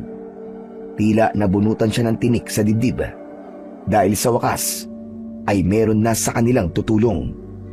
Kailangan niyang magtiwala kay Merto upang mailigtas ang buhay ng kanyang mga kasama. Kaya naman, masigla ang kilos ni Tikboy habang iniipon niya ang mga baboy ramo na nahuli niya. Saka pinagsama-samang hinila upang madala sa labas ng kagubatan. Pagkalipas ng ilang minutong panghihila sa mga baboy, butil-butil ang pawis na lumabas sa kanyang noo. Nang makarating siya sa labas ng gubat, nakita niyang nakangising naghihintay doon si Barok. Sa isip ni Tikboy ay konting tiis na lamang at malapit na siyang makalaya sa pagpapahirap ng mga aswang. Ilang hakbang lamang ay nakalapit na siya sa kinaroroonan ng mga ito. Tuwang-tuwa ang mga kasama ni Barok sa huli ni Tikboy. Halos doon pa lang ay gusto nang lantakan ng mga ito ang nahuli niyang mga hayop. Wala sanang magiging problema kahit mga halimaw ang mga ito, kundi nananakit ng mga tao at mga hayop lang ang ginagawang pagkain. Kaya lang, ginagamit ng mga ito ang pagiging aswang upang makapaminsala ng mga taong tahimik na namumuhay sa palibot ng isla. Kaya bago sila umalis sa lugar na yon, ay tila naramdaman ni Tikboy na nakasunod sa kanya si Merto at nakikita ang pangkat ni Barok. Hindi talaga ako nagkamali sa'yo, Tikboy. Talaga palang mahusay ka sa paggamit ng pana. Malaki ang may tutulong mo sa amin sa paghahanap ng pagkain. Kaya nga, pakawalan niyo na po ang mga kasama ko. Ako na lamang po ang gawin niyong biyag. Galit na humarap kay Tikboy si Barok at nanlilisik ang mga mata na parang gusto na naman itong saktan siya. Kung pakakawalan ko mga biyag, natitiyak kong tatakas ka. Wala na akong magagamit na panakot sa'yo. Hindi niyo na po ako kailangan takutin. Sapat na ang mga nakita ko. Kung totoong nakakatulong ako sa inyo, ako na lamang ang parusahan at saktan niyo. Nagulat si Tikboy nang bigla siyang sinakal sa leeg ni Barok. Ramdam na ramdam niya ang mahigpit at matigas nitong palad sa kanyang leeg. Kaya nang bitiwan siya nito, ay bumagsak siya sa lupa habang habol ang sariling hininga. Dinuro siya nito sa muka. Sa susunod, napakialaman mo pa ang diskarte ko. Hindi lang yan ang aabutin mo. Tumayo ng tuwid si Barok at tumingin ito sa mga alagad na abala sa paglantak sa katawan ng mga baboy ramo. Sige, itali niyo ang batang yan, pati warik, at huwag bibigyan ng pagkain. Huwag niyo ring paiinumin at hayaan niyong mabilad sa init ng araw. Kahit na anong gawin niya sa akin, hindi ako susuko. Lalabanan ko kayong lahat. At kapag dumating ang araw na yon, ikaw mismo ang uunahin kong papatayin, Mang Barok. Tagdaan niyo yan! Itaga mo sa bato! Ano pang hinihintay nyo? Itali nyo ng batang yan! Lagyan ng busal ng bibig dahil masyadong maingay. Balutin ang sako ang katawan nang mas maramdaman niya ang totoong pagpapahirap. Agad na lumapit sa kanya ang dalawang lalaki. Hinawakan siya ng mga ito sa tigkabilaan niyang braso. Nagpupumiglas siya at pilit na kumakawala sa pagkakahawak ng mga ito. Pakawalan niyo ako! Bitiwan niyo ang mga braso ko! Huwag niyo akong hawakan! Bakit niyo ba ito ginagawa sa akin? Wala kayong isang salita! Bitiwan niyo ako! Tumahimik ka! Siguro naman, sa gagawin kong ito, ay magtatanda ka na. Magpasalamat ka na lang at pinapahaba ko pa ang buhay mo. Sige na! Ano pang ginagawa nyo? Itali nyo na ang batang yan sa puno. Pahirapan at paluin ng 20 beses sa katawan. Hanggang sa mawalan ng malay. Kumilos na kayo, mga inutil! Hindi! Bitiwan niyo ako! Lumayo kayong lahat sa akin! Pakawalan niyo ako! Halos pakaladkad ang ginawang paghila sa kanya ng mga alagad ni Barok. Kahit na anong gawin na pagpupumiglas ni Tikboy, ay tila bulag ang mga ito sa pagsunod sa utos ni Barok. Sa halip ay tuwang-tuwa ang mga ito dahil meron na naman daw silang paglalaruan. Pagkalipas ng ilang minutong paglalakad, kinuha ng isang payat na lalaki ang panyo nito sa bulsa at itinali sa kanyang bibig, habang ang isa namang lalaki ay kinuha ang lubid at itinali sa kanyang kamay. Pagkalapit nila sa punong pagtatalian sa kanya, ay nakita niya ang luma at nilalangaw na sako. Yun mismo ang ginamit sa kanya para ipangsaklob sa kanyang ulo. Wala nang maririnig na ingay, kundi ang ungol lang ni Tikboy. Sa kanya naramdaman ang paggapos ng lubid sa kanyang paa at umangat sa lupa. Patiwarik ang pagkakagapos sa kanya, habang ang naririnig niya ay ang tawanan ng mga lalaking nag-aagawan sa pagpalo sa kanyang katawan. Kaya ang sunod na nangyari ay naramdaman niya ang masakit na pagpalo ng matigas na bagay sa kanyang katawan. 2 magkakasunod ang naramdaman niyang palo na tumama sa kanyang likod. Para siyang mauubusan ng hininga. Halos mandilim ang kanyang paningin. Habang sa siwang ng sako ay naaninag niya ang ginagawa ng mga lalaki sa kanya. Halos hindi na mabilang ni Tikboy kung ilang palo ang tinamo niya. Basta naramdaman na lamang niya ang pamamanhid ng kanyang katawan. Pag-iinit ng balat na tinamaan ng matigas na kahoy, kasunod ng mga yabag ng mga paa na papalayo sa kanyang kinaroroonan. Habang umiindayog ang kanyang katawan dahil sa malakas na hangin, sinubukan pa niyang gumalaw ng bahagya. Sa isip ni Tikboy, kailangan niyang magpakatatag, lalo na at may plano sila ni Merto mamayang gabi para tumakas. Ngunit paano niya gagawin yun kung nakatali siya? Hanggang sa tuluyan ng naramdaman ni Tikboy ang pananakit ng kanyang buong katawan at pamimigat ng talukap ng kanyang mga mata. Nagising si Tikboy sa mahinang haplos sa kanyang katawan ng hindi pamilyar na mga kamay. Kasunod ng pagtatanggal ng tali sa kanyang paa at mga kamay. Pinakahuli ang pag-alis ng sako sa kanyang ulo. Naramdaman din niya ang unti-unting pagbaba ng kanyang katawan sa lupa. Nagtataka siya. Alam niyang gabi na, ngunit maliwanag ang paligid mula sa ilaw. Nang magmulat siya ng kanyang mga mata, ay nagulat siya sa kanyang mga nakita. Dahil ang inaakala niyang liwanag mula sa gasera ay nanggagaling pala sa matandang tumulong sa kanya. Nagliliwanag ang buo nitong katawan, nakangiti, na tila ba hindi nito napapansin ang pagtataka sa anyo ni Tikboy. Sino po kayo? Nasa langit na ba ako? Patay na po ba ako? Hindi ka papatay. Hindi mo ba ako natatandaan, Tikboy? Ako ito, si Lolo Berdoni. Pero, bakit po nagdidiwanag ang buo niyong katawan? Dahil isa kong diwatang berde, hindi ba't sinabi ko sa'yo na ako ang nangangalaga sa isla na to? Hindi ko na kayang tiisin ang mga nakikita kong pagpapahirap sa'yo. Panahon na para tapusin ang kanilang kasamaan. Hindi po ako makapaniwala na isa pala kayong diwata. Totoo po pala mga diwata? Oo, totoo kami. Kaya makinig kang mabuti. Kailangan mong lumaban, Tikboy. Pigilan mo ang kasamaan nila. Pero, paano ko po sila mapipigilan? Sa pamamagitan ng kakayahan mo, Tikboy.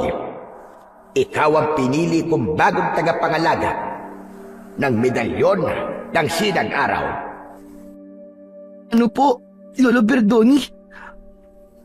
Ano po ang medalyon ng Sinag Araw? Isang makapangyarihang medalyon na tatalo sa mga aswang. Heto, kunin mo. Panahon na para iligtas ang mga bihan sa isla na to. Pinagmasdan ni Tikboy ang isang uri ng kwintas na may palawit na bilog na bakal.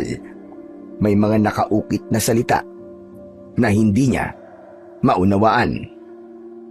Huwag mo na subukang basahin ang mga salitang nakatala dyan. Dahil tanging ako lamang ang may kakayahang umunawa sa lengguwaheng nakapaloob sa palawit ng kwintas.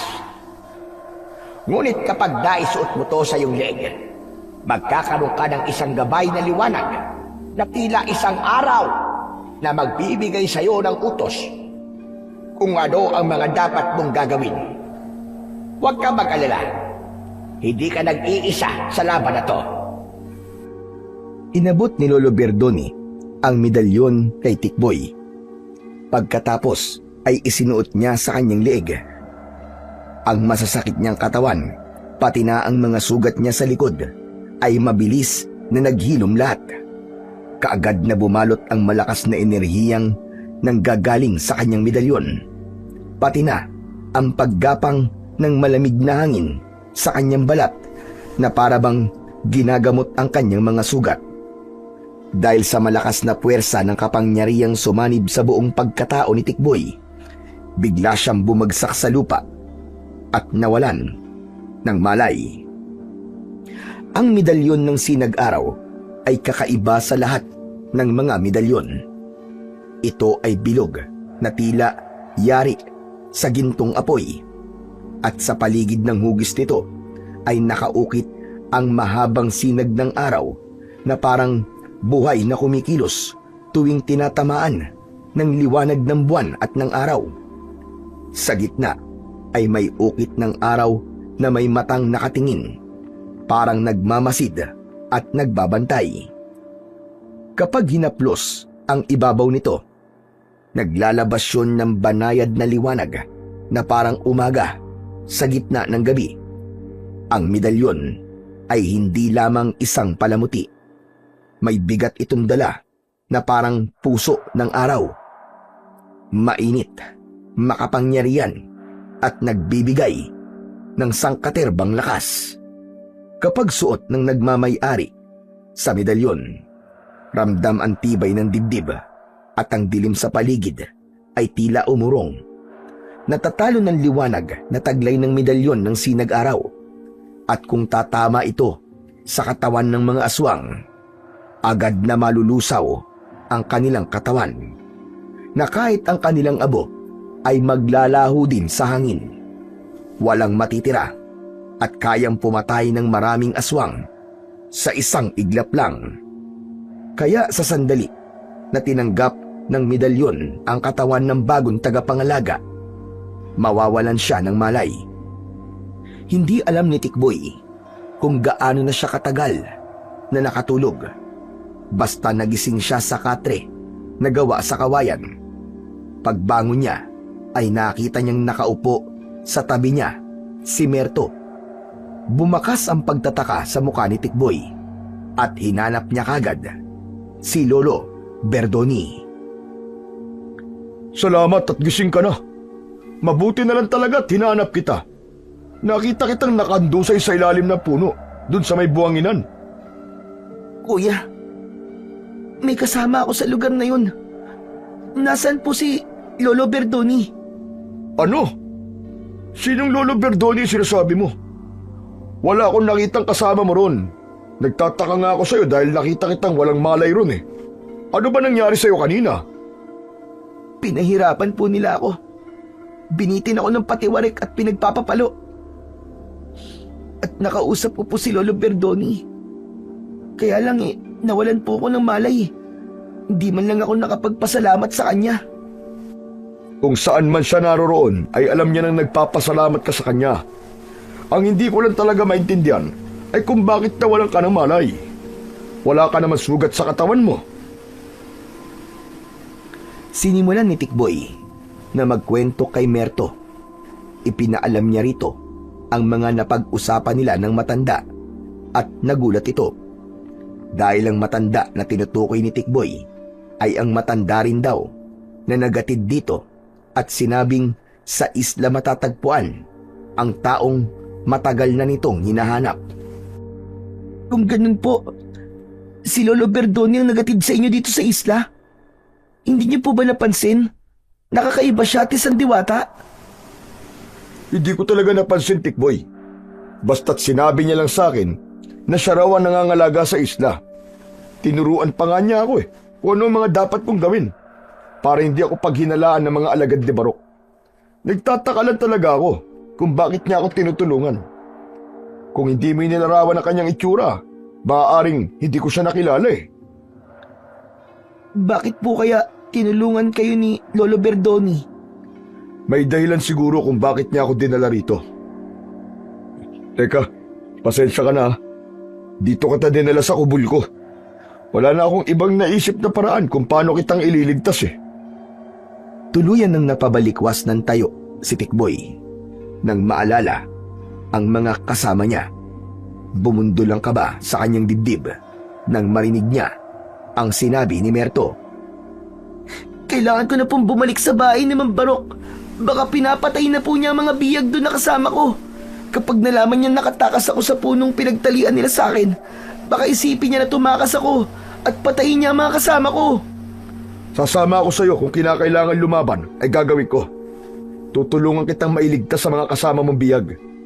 Ngunit kailangan nating gawin yon sa gabi upang hindi nila tayo madaling mahuli. Pero paano po mga kasama ko? Baka saktan po nila ang mga biyag eh. Magtiwala ka sa akin, Tikboy. Kahit ako nga'y nag-aalala rin dahil baka kasama sa mga biyag ang hinahanap kong anak ng kaibigan ko. Kung ganon, ay bata po palang hinahanap nyo. Oo, at habang tumatagal ay mas lalo ako nag-aalala sa kanya. Naniniwala ako na hindi pa siya patay. Hindi nila papatayin ang mga biyag. Sigurado ako ron dahil wala na silang magagamit laban sa'yo. At kung papatayin man nila ang mga biyag, ipapakita yun sa'yo para takutin ka. Alam ng pinuno na hindi ka pa nakakaalis sa isla. Isa lang talaga naiisip kong paraan para makatakas kayo ng mga kasama mo. Yun ay ang patayin ang pinunong si Barok. Tanong lang po, ano po bang pangalan ng batang hinahanap nyo? Babae po ba siya? Si Gabriel, na anak ni Asbar. Lalaki siya, Tikboy. Umaasa ako na walang nangyaring masama sa kanya. Kahit sa anak na lamang niya ako makabawi ng utang na loob sa kaibigan ko. Tila huminto ang oras sa paligid ni Tikboy nang makilala ang pangalan na binanggit ni Merto. Dahil yun mismo ang totoo niyang pangalan at tatay naman niya si Asbar. Umagos ang masaganang luha mula sa kanyang mga mata at nag-aalalang napatingin sa muka ni Merto. Maging ito ay namumula rin ang mga mata na tila ba nauunawaan ang naging reaksyon ng muka ni Tikboy. Tikboy, bakit ka umiiyak? Teka, sandali. Ikaw ba ang batang matagal ko nang hinahanap? Opo. Opo, Kuya Merto. Ako po si Gabriel. Palayaw ko lang po ang Tikboy. At tatay ko po si Asbar. Diyos ko! Hindi ko akalain na ikaw pala matagal ko nang hinahanap. Pinagtagpo tayo ng tadhana. Salamat, Tikboy, at natagpuan kita. Kung ganun po, ikaw po naglibing sa katawan ng mga magulang ko. Oo, Tikboy. Ako nga naglibing sa kanila. Sa wakas nahanap din kita. Salamat sa Diyos, buhay ka. Makakahinga na ako ng maluwag dahil nalaman ko na ngayon na buhay ka. Salamat po sa paghanap niyo sa akin, Kuya Merto, ha. Ako ang dapat na magpasalamat sa iyo, Tikboy, dahil buhay ka at ligtas. Isang mahigpit na yakap mula kay Merto ang naramdaman ni Tikboy.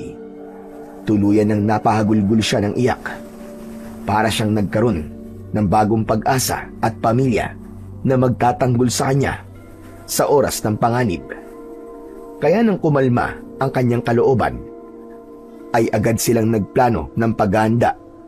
Isang paglusob sa kuta ng mga aswang gamit ang pana niya at medalyon ay sasalakayin nila ang kuta ni Barok.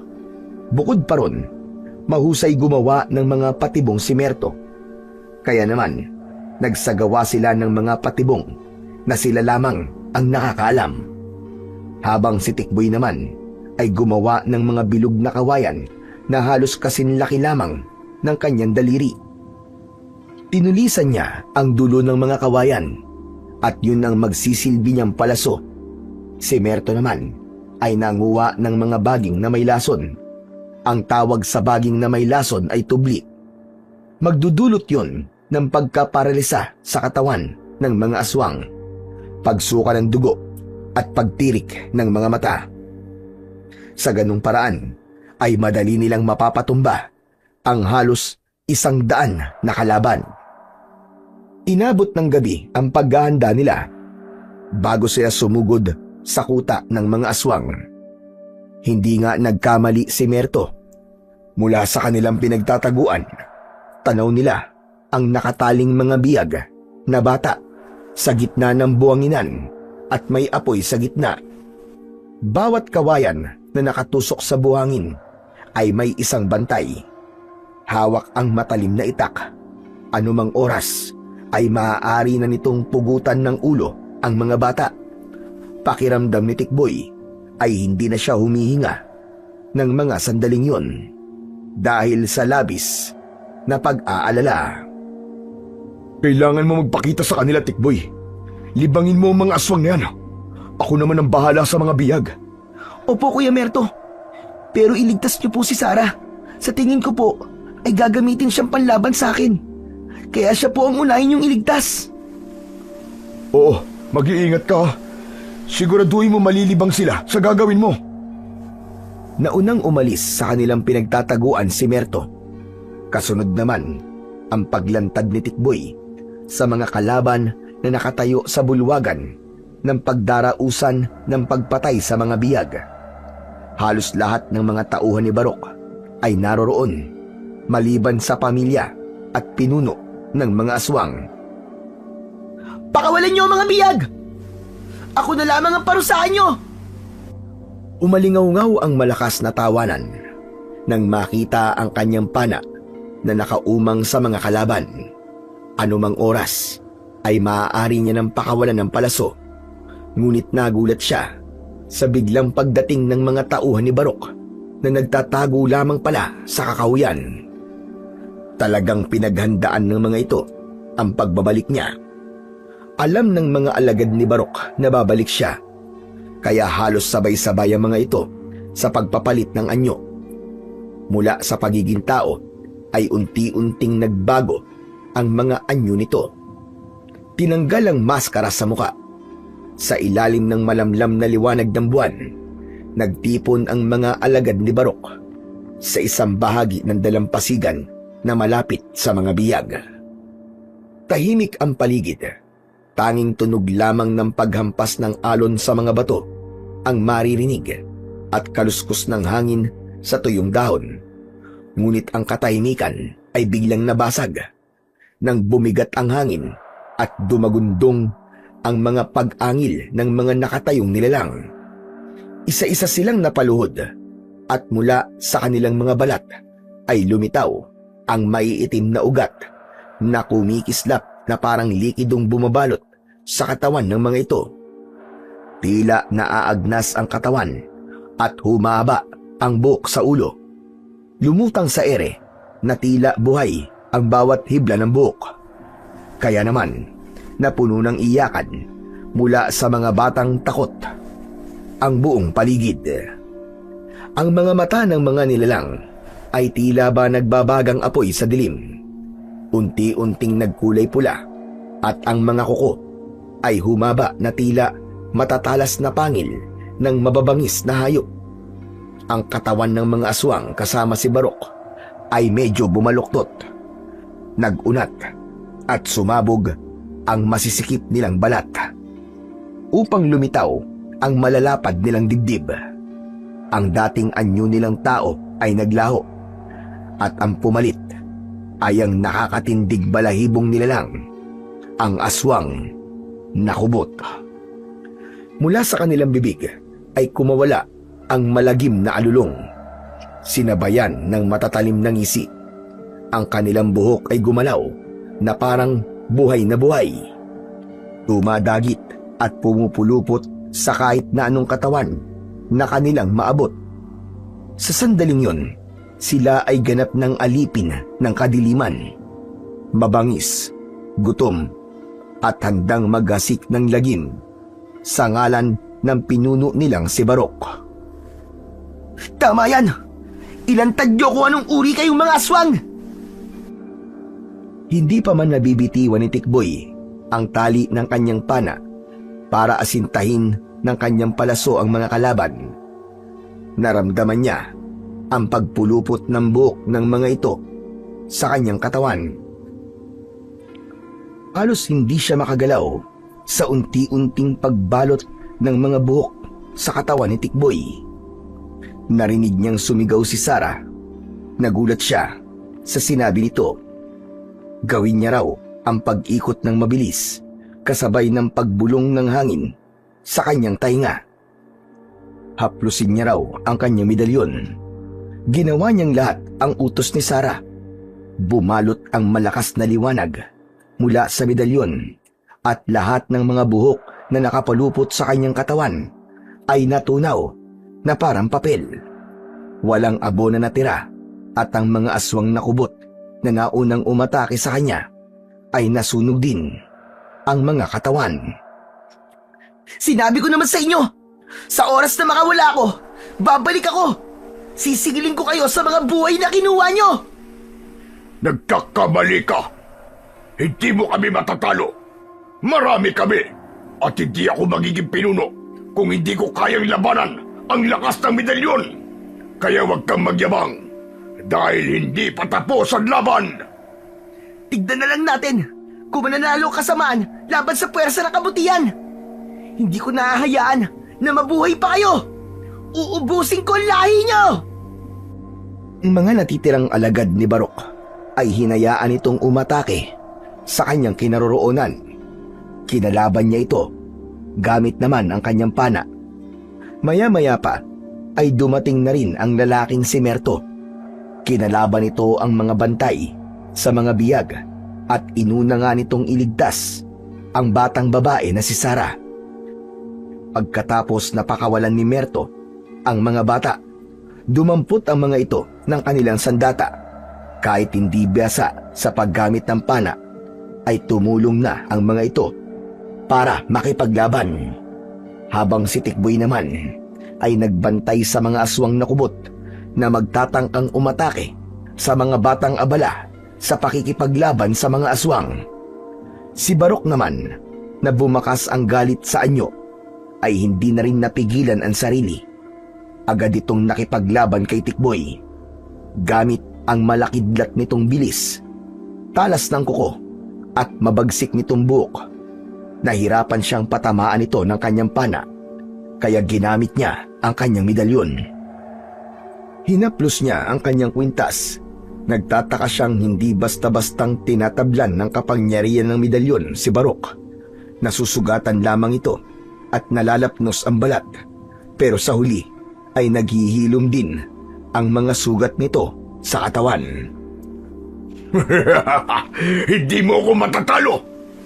Hindi mo alam kung gaano ako kalakas! Tila lumulutang ito sa hangin na parang isang bakunawang may malakas na kapangyarihan. Biglang sumigaw si Sarah na parabang alam nito ang tungkol sa suot niyang medalyon. Sinabi nitong itaas niya ang medalyon sa ere at tumitig sa mga mata ni Barok. Ngunit iniiwasan na yon ng pinuno pagkatapos ng marinig ang sinabi ni Sarah.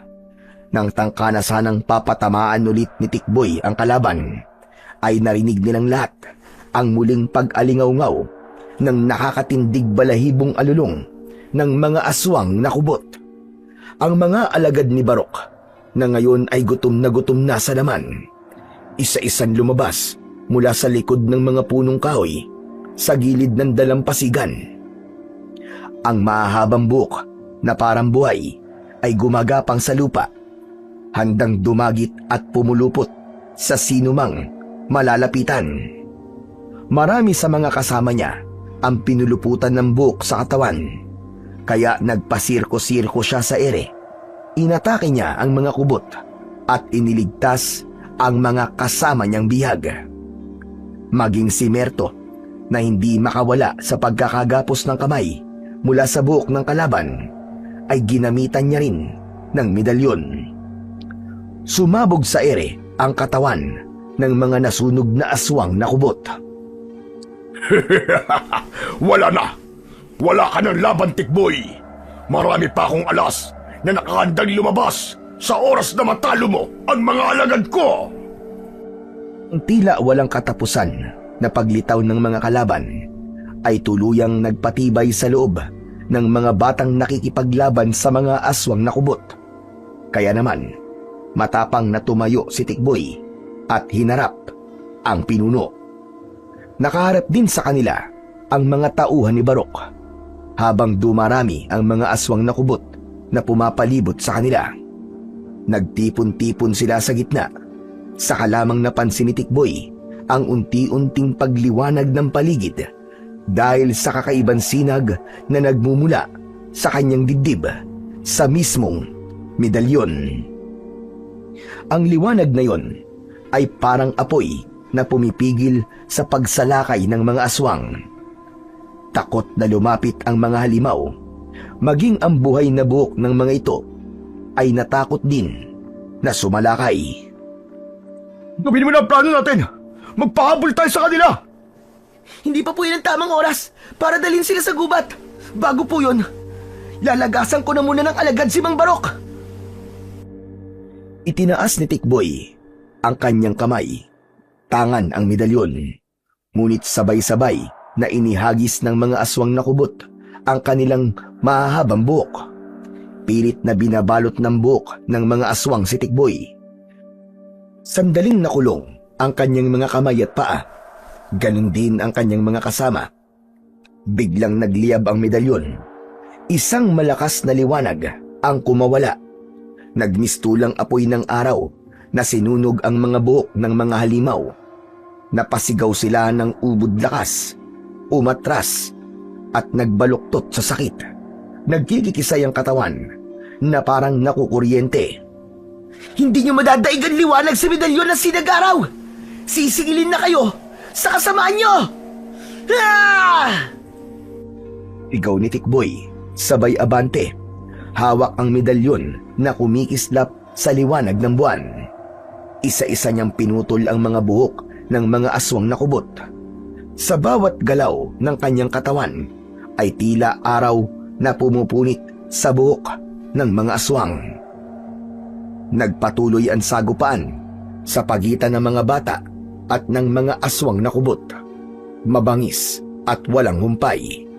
Si Tikboy, matatag at pinapalakas ng liwanag ng medalyon hanggang sa unti-unting manghina ang mga halimaw. Natutunaw ang mga ito sa apoy ng medalyon. Ang dalampasigan ay napuno ng liwanag at sa huling sigaw ng mga kubot, tuluyan silang naglaw. iniwan ang katahimikan ng gabi. Natira ang nakatayong pinuno na si Barok, kasama ang 2 tauhan.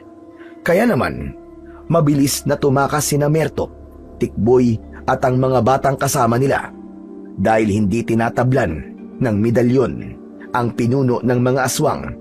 Nagpahabol sila sa gubat, sa lugar kung saan marami ang nagkalat na patibong.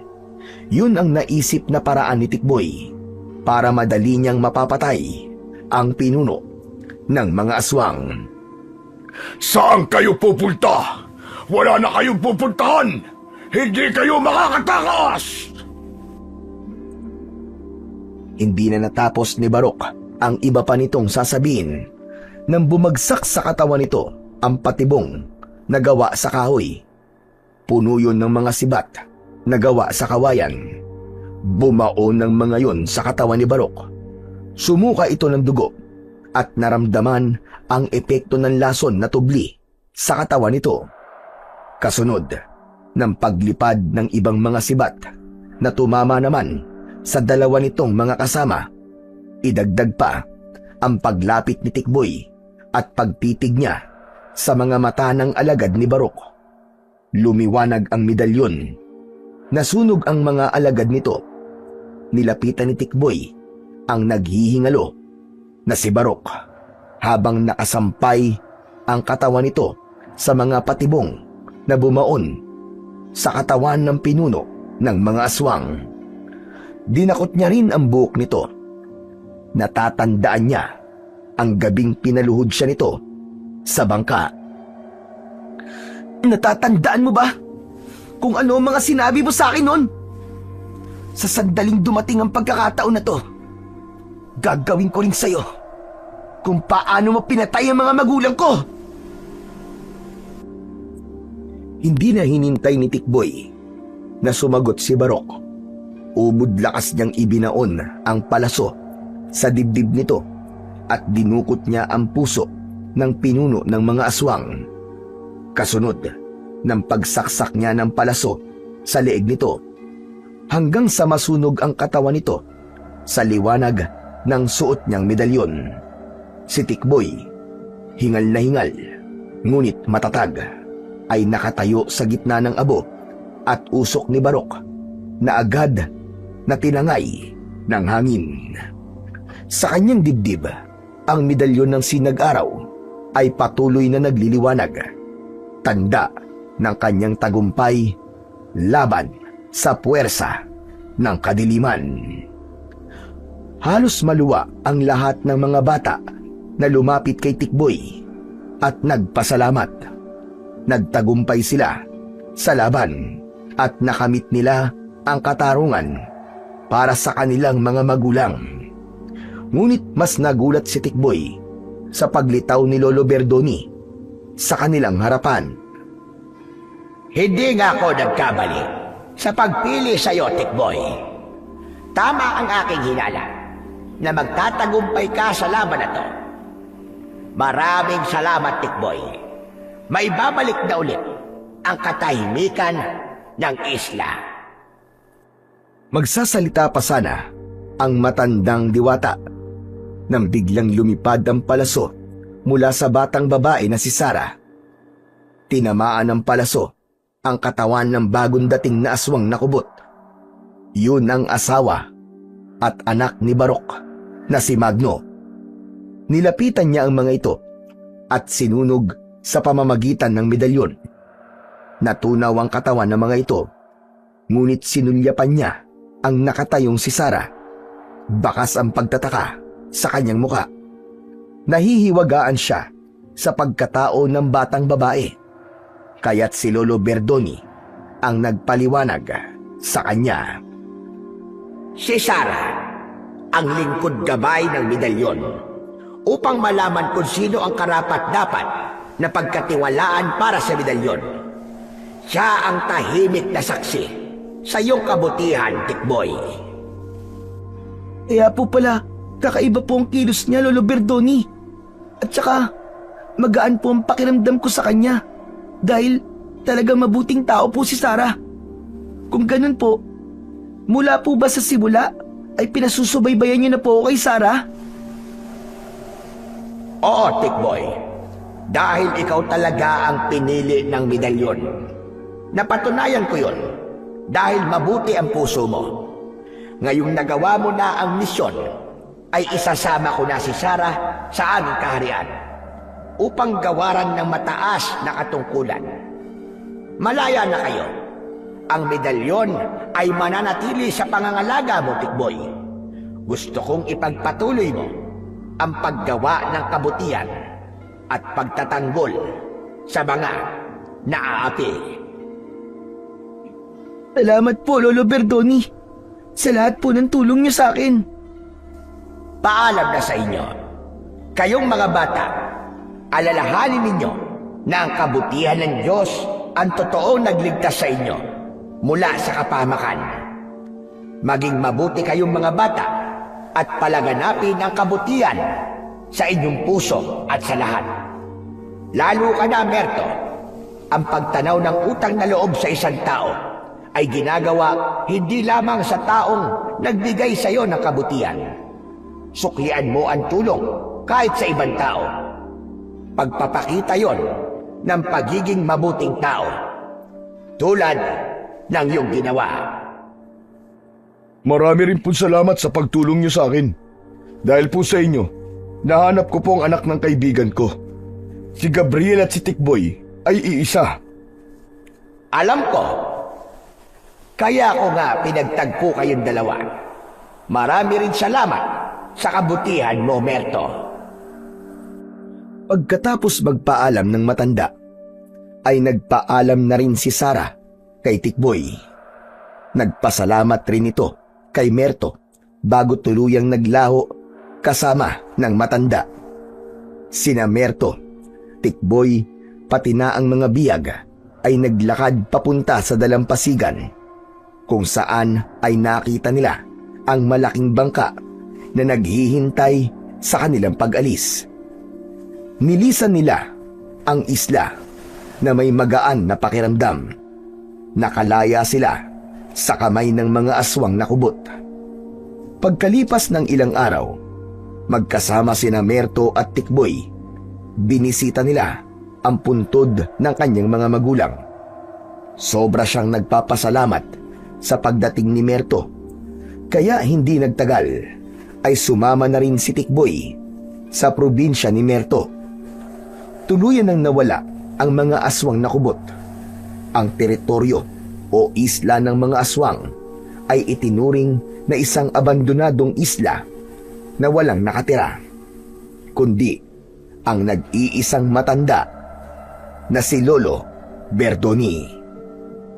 Sa bawat laban na hinarap ni Tikboy, hindi lamang mga halimaw ang kanyang nakasagupa, kundi pati na rin sa pagharap sa takot, panghihina at pagdududa sa sariling kakayahan. Sa una, inakala niyang ang lahat ng kanyang paghihirap ay walang kabuluhan. Ang walang tigil na pagtakbo, ang sugat na tinamo at ang bigat ng responsibilidad na nakaatang sa kanyang balikat ay inakala niyang wala nang katapusan. Ngunit sa huli, napagtanto niya na ang bawat pasakit at paghihirap ay may nakatagong saysay at ginawa. Ang medalyon ng sinag-araw na kanyang isinusuot ay hindi lamang nagbibigay ng liwanag upang talunin ang dilim. Ito rin ay nagsisilbing paalala na ang tunay na lakas ay hindi lamang nanggagaling sa kapangyarihang hawak ng tao, kundi sa tapang at tiwalang pinipili niyang panindigan. Sa bawat laban, natutunan ni Tikboy na ang kampon ng kadiliman, kagaya ng mga aswang na kubot ng pinuno na si Barok, ay palaging susubok na hamunin ang kanyang katatagan at kawalan niya ng pag-asa. Ngunit ang taong may matibay na pananalig sa Panginoon at paninindigan ay laging may kakayahang magtagumpay sa laban. Mula sa kanyang mga karanasan, natutunan niya ang liwanag ay hindi mawawala sa puso ng taong may malasakit sa iba. Ang kanyang pakikipagsapalaran ay nagturo din sa kanya na ang tunay na mandirigma ay hindi nasusukat sa lakas ng kanyang bisig, kundi sa kakayahang magsakripisyo para sa kabutihan ng mas nakararami. Sa lahat ng hirap na pinagdaanan ni Tikboy, ang pinakamahalagang aral na kanyang natutunan, anumang kadiliman ang dumating, may liwanag na magbibigay ng pag-asa, at ang liwanag na yon ay nagmumula sa puso ng taong marunong lumaban, magmahal, magtiwala sa kanyang sarili, na gumawa ng tama para sa iba.